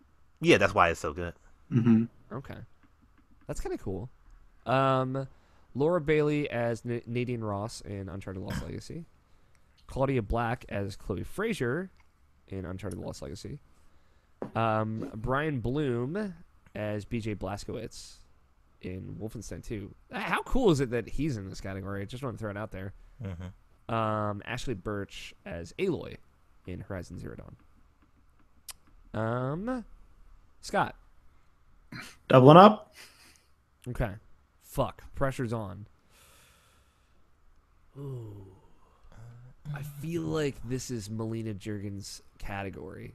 from what I understand. Hopefully I don't disappoint him.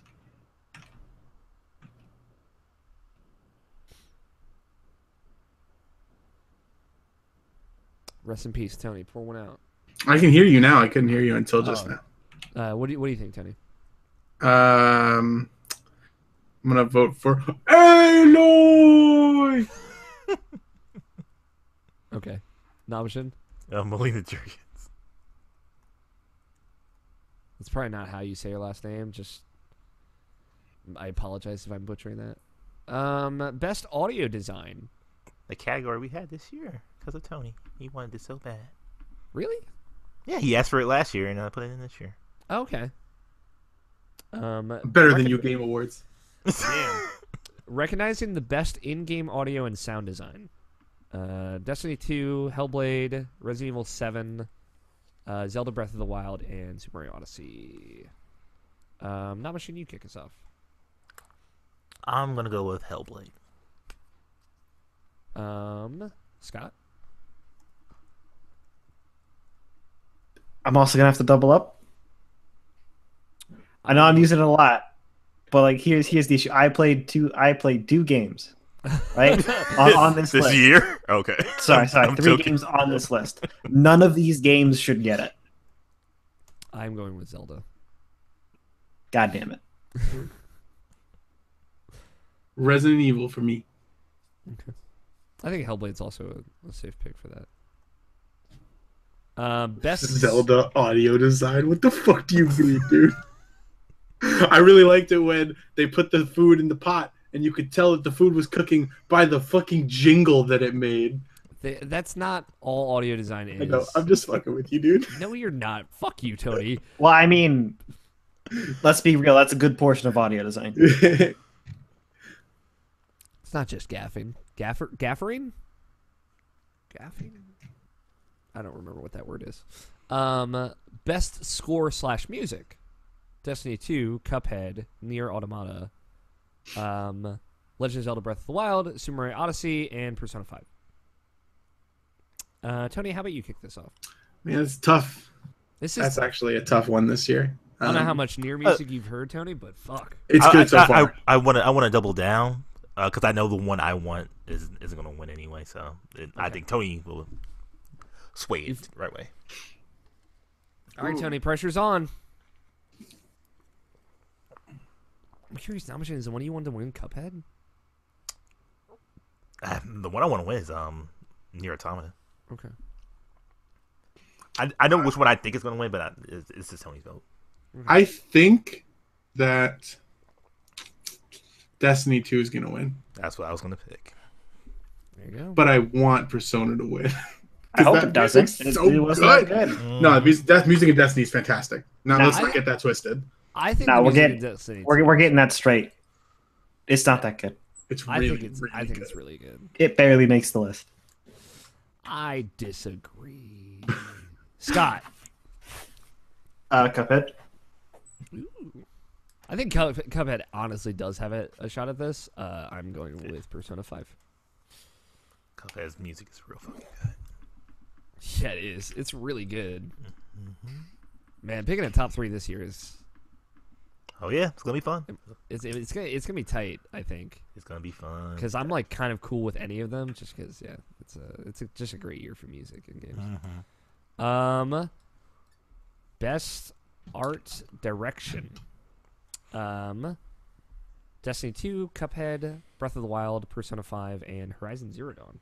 Now it describes art direction also as for outstanding creative and/or technical achievement in artistic design and animation. So creative and/or technical. Tony. I'm gonna double down because I can't pick between two. All right, Nomishin, pressure's on. I would like to say Cuphead, though I would say also that Horizons is really great. We're in the same space right now. So Cuphead. Yes. I'm gonna double down for you, Scott. I'm gonna put my trust in you on this one.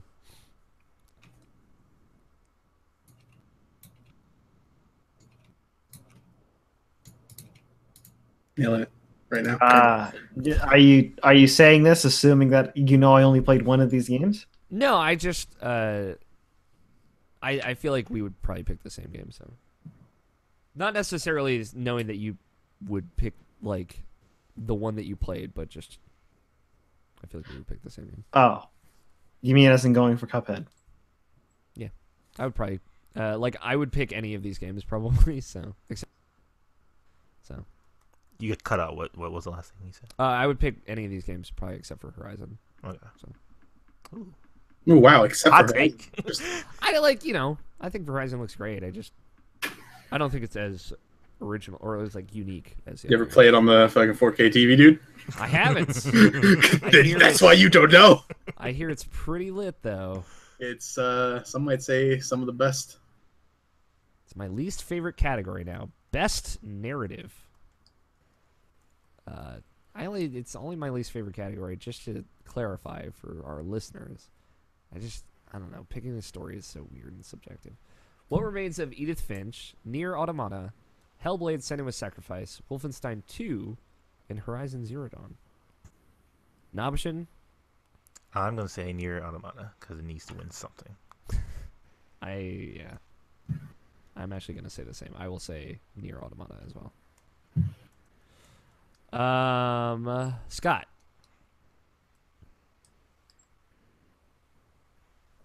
I'm gonna go with Wolfenstein 2. Good choice. Mm-hmm. Tony? Horizon. Also a good choice. That's why Game is a good story. Yeah, that's what I figured you guys would pick. Best game direction, which it says it's the studio for outstanding creative vision and innovation in game direction and design. And there's no best studio this year, right?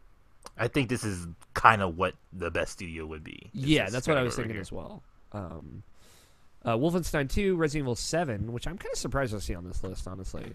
I'm happy to see it because I think it kind of does deserve it, but I'm just surprised. It's Zelda like best game direction, but they wanted to make sure Nintendo had 2 chances to win. All right.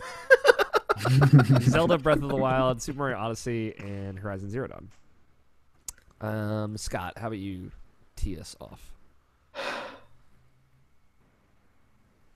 I think we should double up on it. Okay, I mean you know what I'm probably gonna pick, right? Mm-hmm. I hope I have it right. I was gonna say Zelda. Yeah. Okay. Scott, Tony.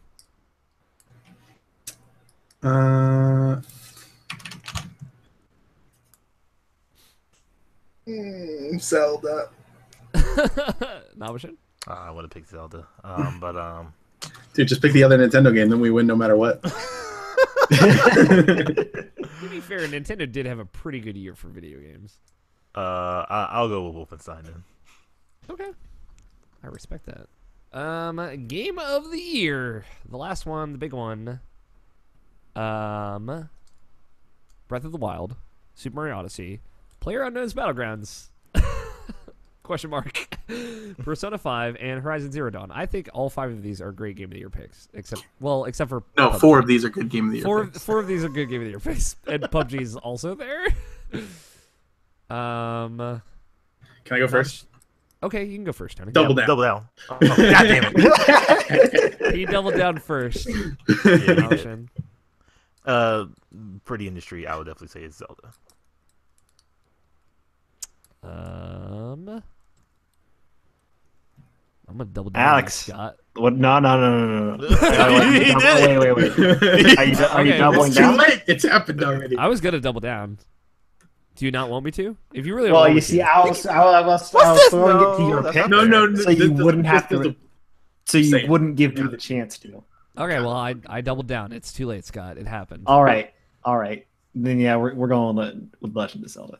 Okay. All right, well, this category, whatever. I think that's what Either will we win both get, it's in either our we get 2 defense, points though. or we don't. Yeah. All right. Those are our predictions. We have a nice little doc here. Skipping just the first couple here. How do you guys feel about these nominees? Obviously, Tony has some problems with PUBG. I don't have problems with PlayerUnknown's Battlegrounds. Let's get this straight. Problems with it being on the list. I have problems with a game that has not technically been released being put on the list for probably reasons that have a lot to do with marketing.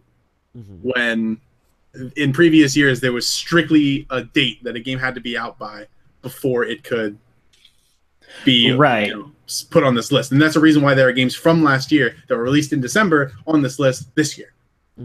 Yeah. So for a game that technically doesn't have a release date yet to be put on for Game of the Year is it's odd.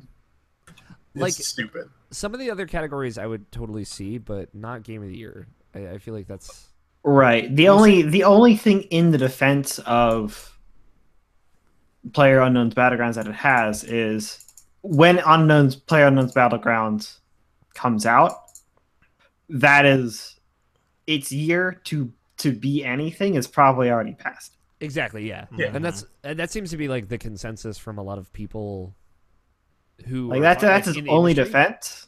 To be honest, but at the same time, that's their fault for doing their game through early access. Like, you have to keep that in mind. Yeah, if you care about your game getting awards, then like I don't know, it's the game is not released yet.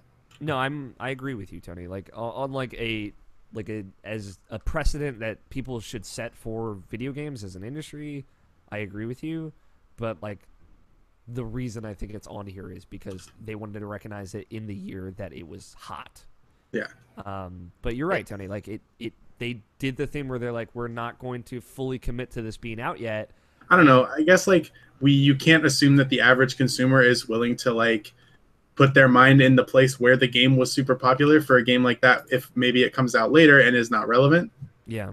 But like, yeah, whatever. I think that there's also a chance for it to be recognized next year too. It's what were you gonna say now, Bashir? I'm sorry. I mean, there's also the argument as well of like games coming out and them just not being finished, even though they say 1.0, like Mass Effect Andromeda and even even some extent like Battlefront, just the games that just aren't finished when they come out, like they're literally broken. So yeah, I don't know, like it's weird because I think it has both been a really good year for games to come out that are finished. I agree with that too. Yeah. But it's also been a bad year for games to come out finished. Less so. I think that is less of a problem than it was, say, like 2 years ago. Like, you know, Metal Gear Solid 5 or a situation like that. Final Fantasy 15. Or Final Fantasy 15, yeah. Like that's the biggest one I think recently. But like, you know, Persona 5 came out this year, and that's like a 1.0 game still, you know? And like, obviously Nintendo has a good track record of putting out games that feel very finished.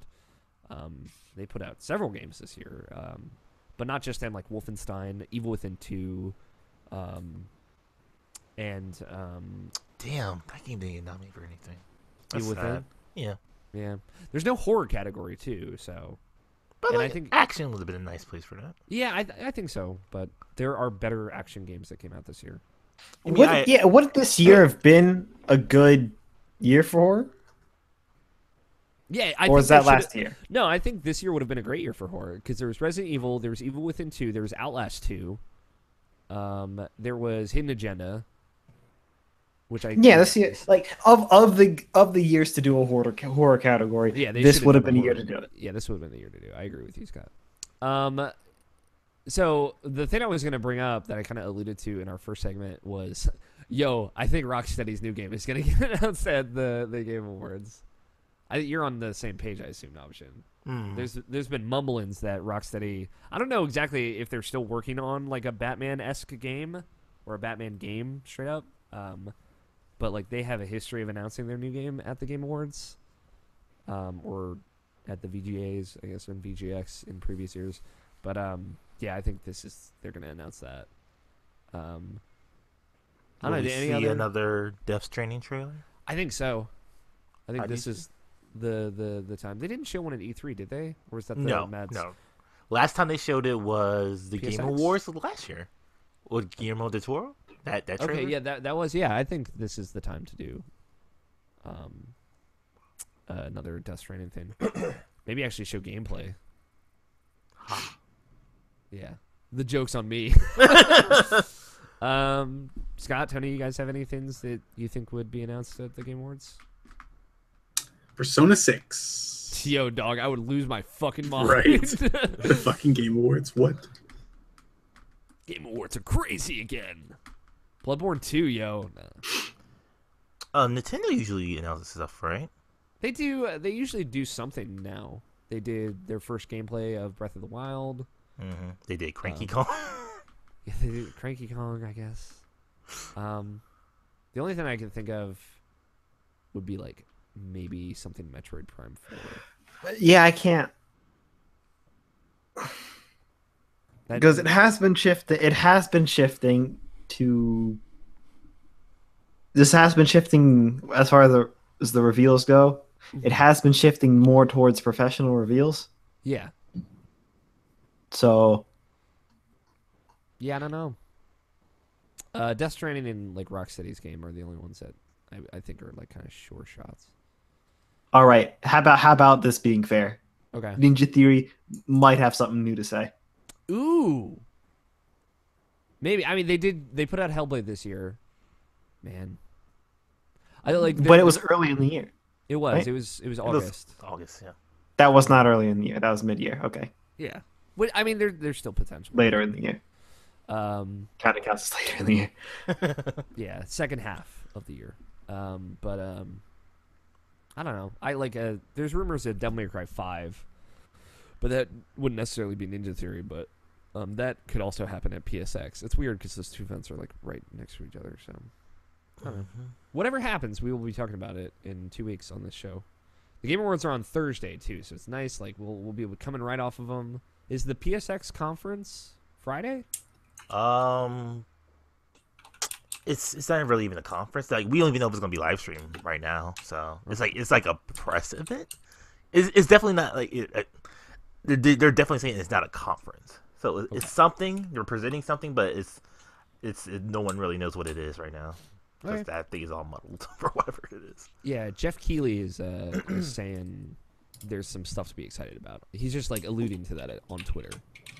He's saying like we're putting on the show that we wanted to make for 4 years. I believe was like a paraphrasing of what he is said. he saying this is the part 3 of E3 or something?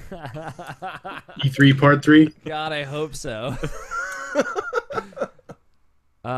Cool. Let's I think that's gonna wrap us up for this segment. So we'll peek into the mail sack here.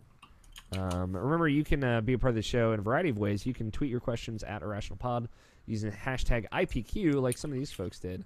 John Ferguson in the chat mentions Borderlands 3. Ooh. And that would be a good one. Yes. That would be a good one. I don't know. I'd love to see that happen. We got a question from, remember, again, at IrrationalPod. Use the hashtag IPQ. We got a question from Chris Noons at 2wolves with 2 Z's at the end there. No E. Cool fucking name, dude. This is a cool name. What Thanksgiving side dish is a must at your table, and which can you do without? In the holiday spirit. Music? I mean, I could play the music. I kind of demand that you do. Okay. Go ahead, Scott. I think you were going to. All right. So the stuffing is a must at my dinner table. Ugh. But at the same time, personally, I could do without it. Same. Yeah, I'm not a stuffing guy. Are you guys on the stuffing bandwagon? I feel like, all right, so fucking across the board, fuck stuffing. Got it. Fuck stuffing. Like, I'm not a huge Thanksgiving food person, though. I enjoy. Go ahead, There's a few things that only come around during Thanksgiving. Mm-hmm. Like the full goddamn turkey. Yeah. I don't know, like, because my family does turkey for Christmas and Thanksgiving. It's basically the same spread. There's nothing different. We know. We do different things. Yeah, so, like, I get it twice, like, back to back, and I'm just like, man, I don't think any of this food is Like, this is a bad idea. Yeah. So, like, my aunt, I guess this would count as a side dish. My aunt does this broccoli and cheese and, like, with cheddar crackers crumbled over it, casserole. That's like bomb. Like it's Thanksgiving and Christmas. Like we do it on both, but I look forward to it on both because it's that good. So now she does a thing too where it's half broccoli and half cauliflower, and I'm into it. Oh, it's very good. Wow. Yeah, it's very good. It's cheese and like creamy sauce and broccoli and cauliflower. It's very good.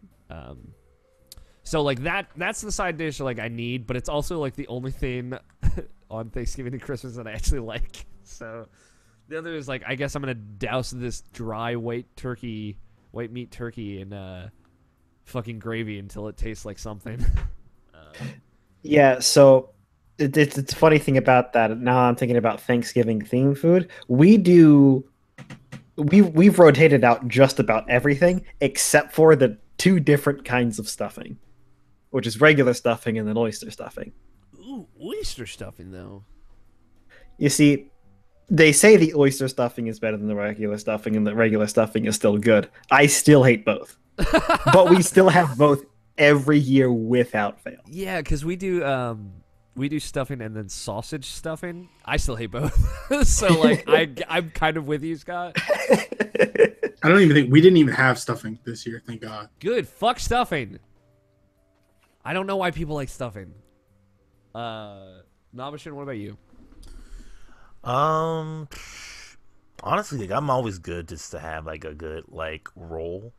You know what I mean? Like a like a buttered good roll. like Some hot bread. a nice like toasted in the oven buttered roll, right? Yeah.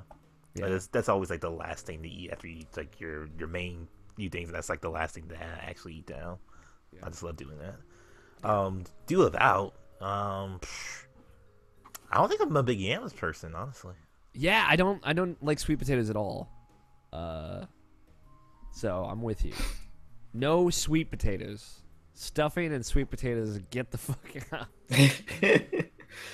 out. Tony? So stuffing. Fuck stuffing. Hard pass. Hard pass. Other things that I just don't. I'm not a big fan of cranberry sauce. It's okay. Yeah. Again, I'm consistently like, yeah, fuck all this food. So my family always has this green Jello that my grandma used to make.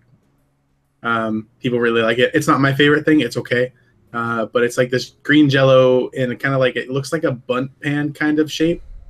okay. And yeah, I don't know if you ever come to like one of my family events. If we ever start dating Alex, you'll understand the green Jello. Okay, I'll keep that It's in mind. always there.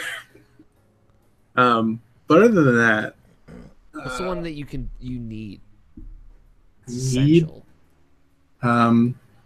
Well, I was actually going to say earlier that since all you guys seem to have like some fancy shit at your Thanksgiving, I was just going to create a new dish and then start doing it, and like my family was going to question it and be like, "Yo, why? What is this doing here?" And be like, "It's been here every year. What do you mean? It's the tradition." Here's my thing. And I'm just gonna make some buffalo chicken mac and cheese. I was about to say too. So, at none of my family occasions, unless like I'm at my mom's house, because my mom and I will make it together. Yeah. But like I don't go to her house often for family occasions. But the no mac and cheese sides, It's fucking zero crime, dude. It's a crime, and I'm like, my fucking grandma, aunt, they've amazing home cooking, but they don't make any mac and cheese casserole, nothing, zero mac and cheese ever at anything. So what you're ever. saying is they're garbage cooks. They're garbage, all garbage. You see, I would enjoy your family's Thanksgiving probably, It's because you're a fucking hater, Scott. because sometimes we do mac and cheese. Yeah. But I mean, I'm just saying, like, once every now and again, like maybe one time a year or every other year, it would be great. But I got none. I'm missing out. Fuck stuffing. mac and cheese can be the one Same. thing you. Listen, man, if I could eat mac and cheese every day of my life, I would for probably 2 months and then get really tired of it. Alex Van Aken, at It's Van Aken, in the same vein, says, how is your Thanksgiving? Do you guys go out on Black Friday? I think we answered the kind of first question in bonus content. Yeah. Do you, Except I didn't really talk, and the answer for me is no. I don't. For both? No Thanksgiving. No, I don't go on Black Friday. What do you Thanksgiving we just talked about, Yeah. and I don't go out on Black Friday. I like going out on Black Friday. I don't know. I just don't. So, like, I saw some tweets this year, like some residual guilt of like, think about all the people that you dealt with in stores that didn't get to see their families on Thanksgiving. And I'm like, God, now I just feel really terrible. Which I guess is the point, but yeah, I don't know. I did most of my shopping online this year, so Yeah, me too. Like, that was fucking great. yeah, I got like one thing in a store that like I wanted to get because it was the best sale for it. But Tony, do you usually go out on Black Friday? I can't say that it's ever been like a habit or like something that we do every year. I've gone once or twice, but like I don't know. Usually, the majority of that just happens, through like Amazon or whatever. Yeah, I get you. Yeah, I would say it's not like me and my brother have kind of made it a tradition. Go people watching. Yeah, it's fun to watch people. He had a couple of things that he wanted to get. He got like this little mini fridge, like a desk mini fridge that can like cool 6 beverages. Ooh, only 6 though. Yeah, but like 6 cans of LaCroix, you're all set, really. What else Dude, this is my first Thanksgiving with LaCroix. So fucking good. With so good. Maybe I should have made like a punch, but like instead of using like soda, you just put LaCroix in there. LaCroix punch. Yeah. Jake at Jake R Nichols on Twitter, the dude for the IPQ questions for sure. He says, rumor has it that the Pokemon game currently in development for Switch is going to be drastic change. What are some of the things you would want for new Pokemon? This is a good question. I did hear this rumor. They talked about it on the Easy Allies podcast last week. I kind of hope so, but I'm curious. Scott, what would you want? Like, what big change would you want for Pokemon? All right. So everybody's going to disagree with me for this one. Okay. But self-destruct, permanent solution. What, like the electrocute, whatever his fucking name, just blows himself up and dies forever? Go add it out of your inventory. I feel like of like all the changes, that isn't like a major change. But okay. I mean, I can kind of get into this. Like, embrace the Nuzlocke. Yeah, and all it says is the Voltorb is upset that you made it use that move. It leaves. It leaves the party.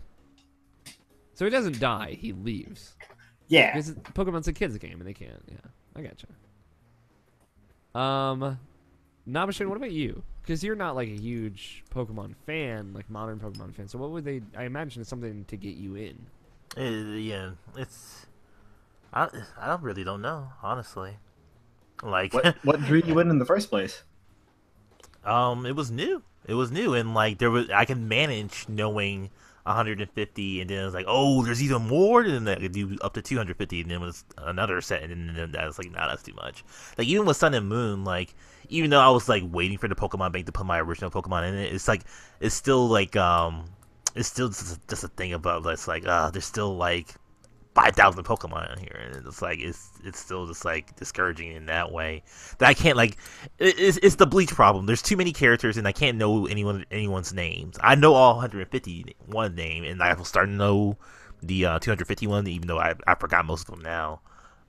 So like, I guess it was like if you like nuke the whole Pokemon that we all know now and like to start fresh, like X and Y did, I guess. But I guess because it's on Switch now, just be like all new stuff and you can't get the old stuff. That's what Black and White did, yeah. I was Black and White. I thought it was X and Y. My bad. Yeah, but yeah, you're fine. Something like that. So what you're telling me is that we're gonna find you playing Yokai Watch sometime soon. That's the darkest fucking timeline right there. This Nabashin running around with that fucking Yokai Watch like wristband thing on his. Don't ever get no Yokai Watch. Don't be like Justin Graffius and pretend like defend those games. I'm sure they're fine. Whatever. Tony, what about you?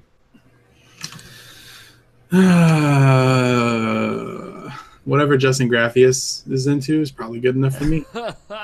No, come on. What change? Because you love Pokemon. What's the big change to get you back deep into Pokemon?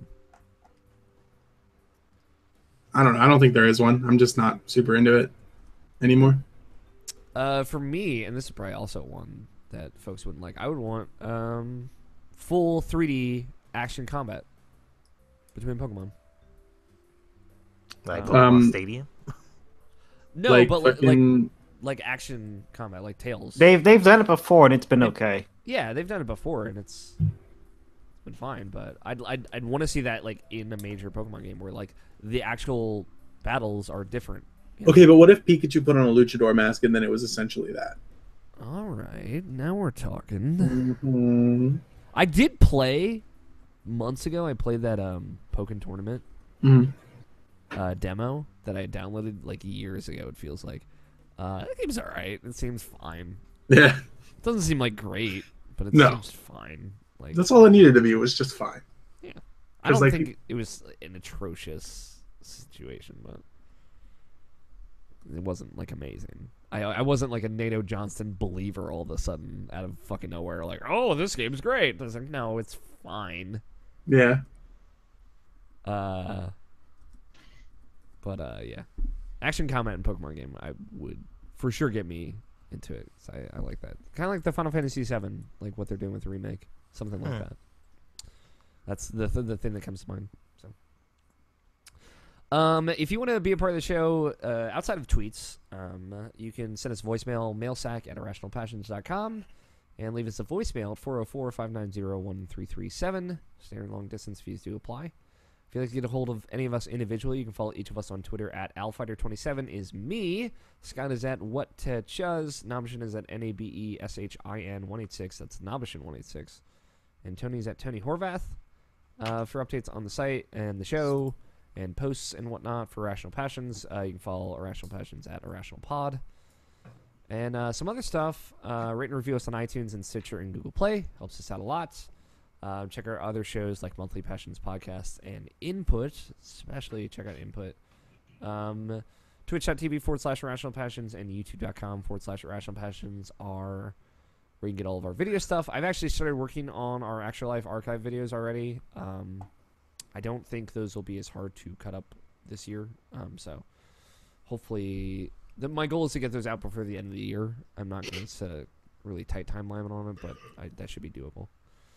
And tell your friends about the show if you really liked it, because word of mouth is the best way to spread the love. And for everything else, Irrational Passions, irrationalpassions.com. Now, normally it would be time for bets, but we kind of did our bets already in the Game Awards bets. So, stay tuned. We will find the results for those soon. And we didn't do a bet last week, so. I'm curious, though. I want to resolve this bet from a couple weeks ago. Which one? The Call of Duty one? Or The Call of Duty one. Wait, weren't we going to resolve all of the Extra Life bets? Sure, there's only one I don't know. The Moons one was the highest one, I believe. Yeah, Andrew did that. He's the one who played the game the most. He did about 55 because he said he restarted the game. Didn't Trevor get a bunch of moons too?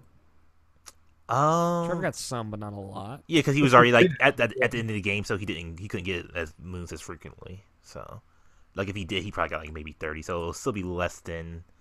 It'll be less than the lower 100. one. Yeah, so I think that's Roger who's the lowest one. Yeah. Are we counting only one person or everybody? Everybody total. Everybody. Then yeah, I was at around 30.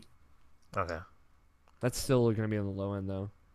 So How many- I was planning to do like a shit ton, but like I switched my memory card and like it fucked up my, my save. You switched it?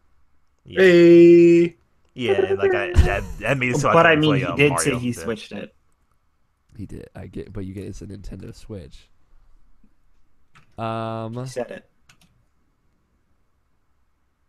So here's the thing about the Call of Duty bet. We should have checked it then, but I'll go back to when it was though. The bet was how many retweets will the first tweet after 12:01 Pacific Standard Time from the Call of Duty Twitter account get? Let's see. Although they haven't tweeted as much as I thought they would since Call of Duty came out. And this is like from Call of Duty. All right, so I imagine it's something to do with Call of Duty is now available. Here we go. It's here. Call of Duty World War II has arrived for players. The United States retweet if you're. Oh, they even asked for retweets too. Retweet if you're ready to play all night. We couldn't have known.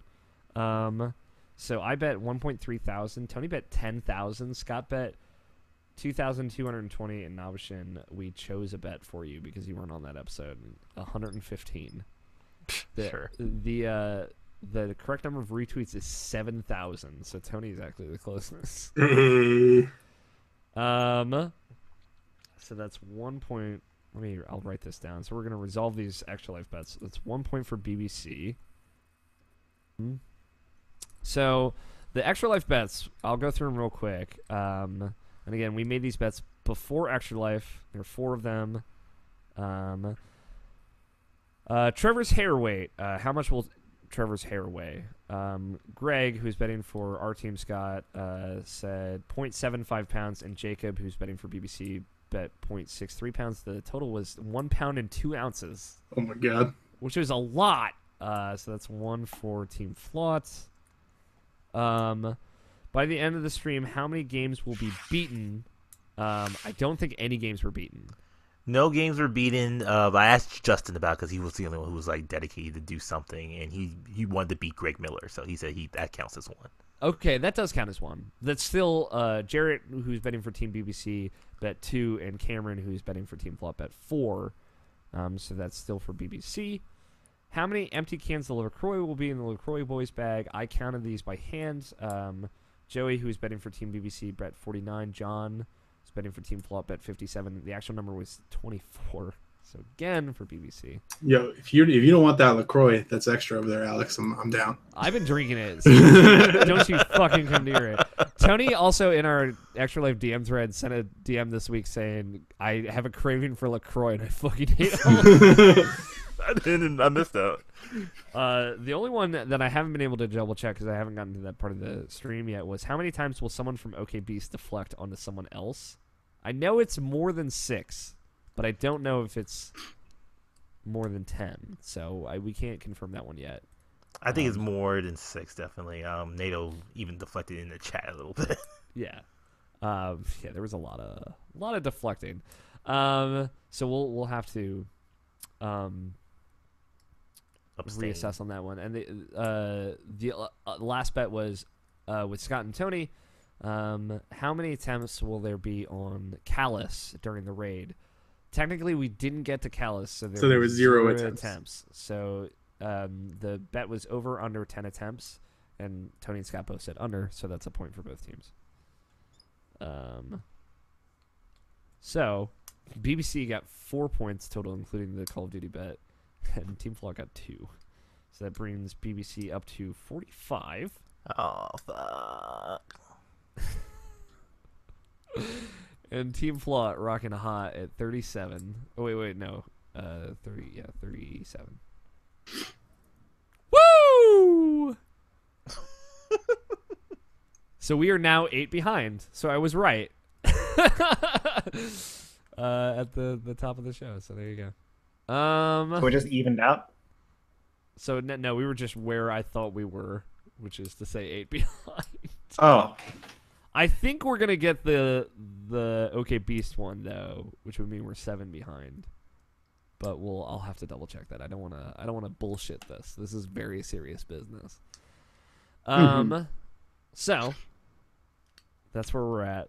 Getting close. Hot chip challenge for that the Game Awards. So and then I'm just gonna write the Game Awards bets, and we will do one last bet next week.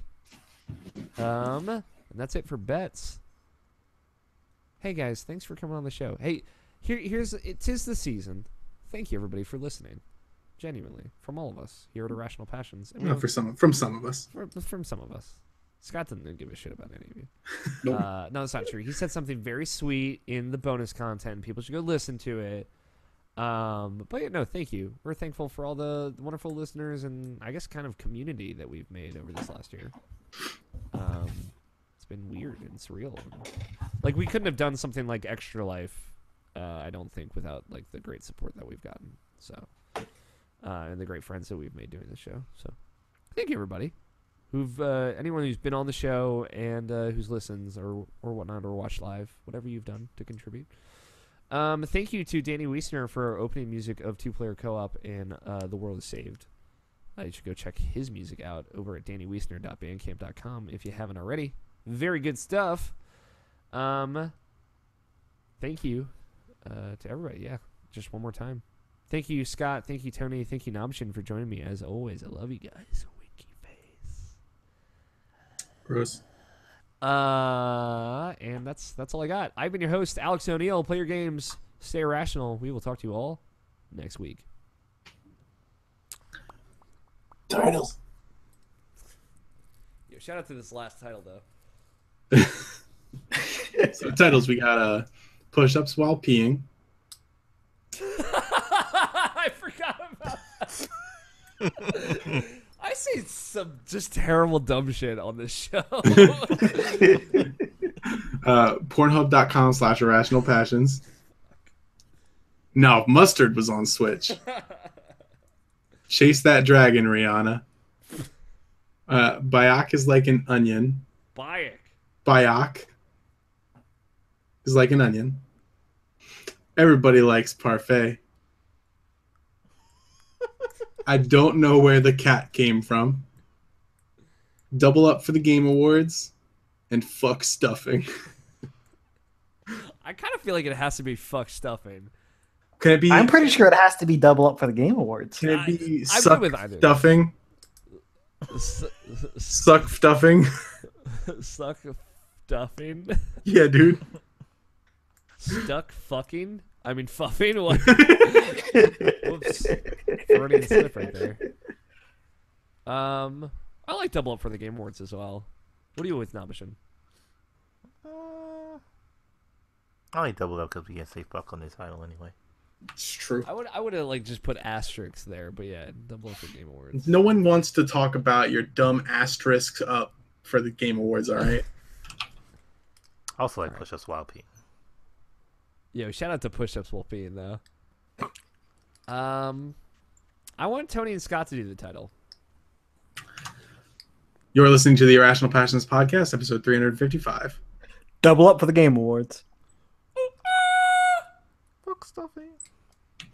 Stuffing. You can stop recording now. Fuck stuffing. Oh. Yum. Gross. My man. Thank you everyone for watching. Love you all. Bye.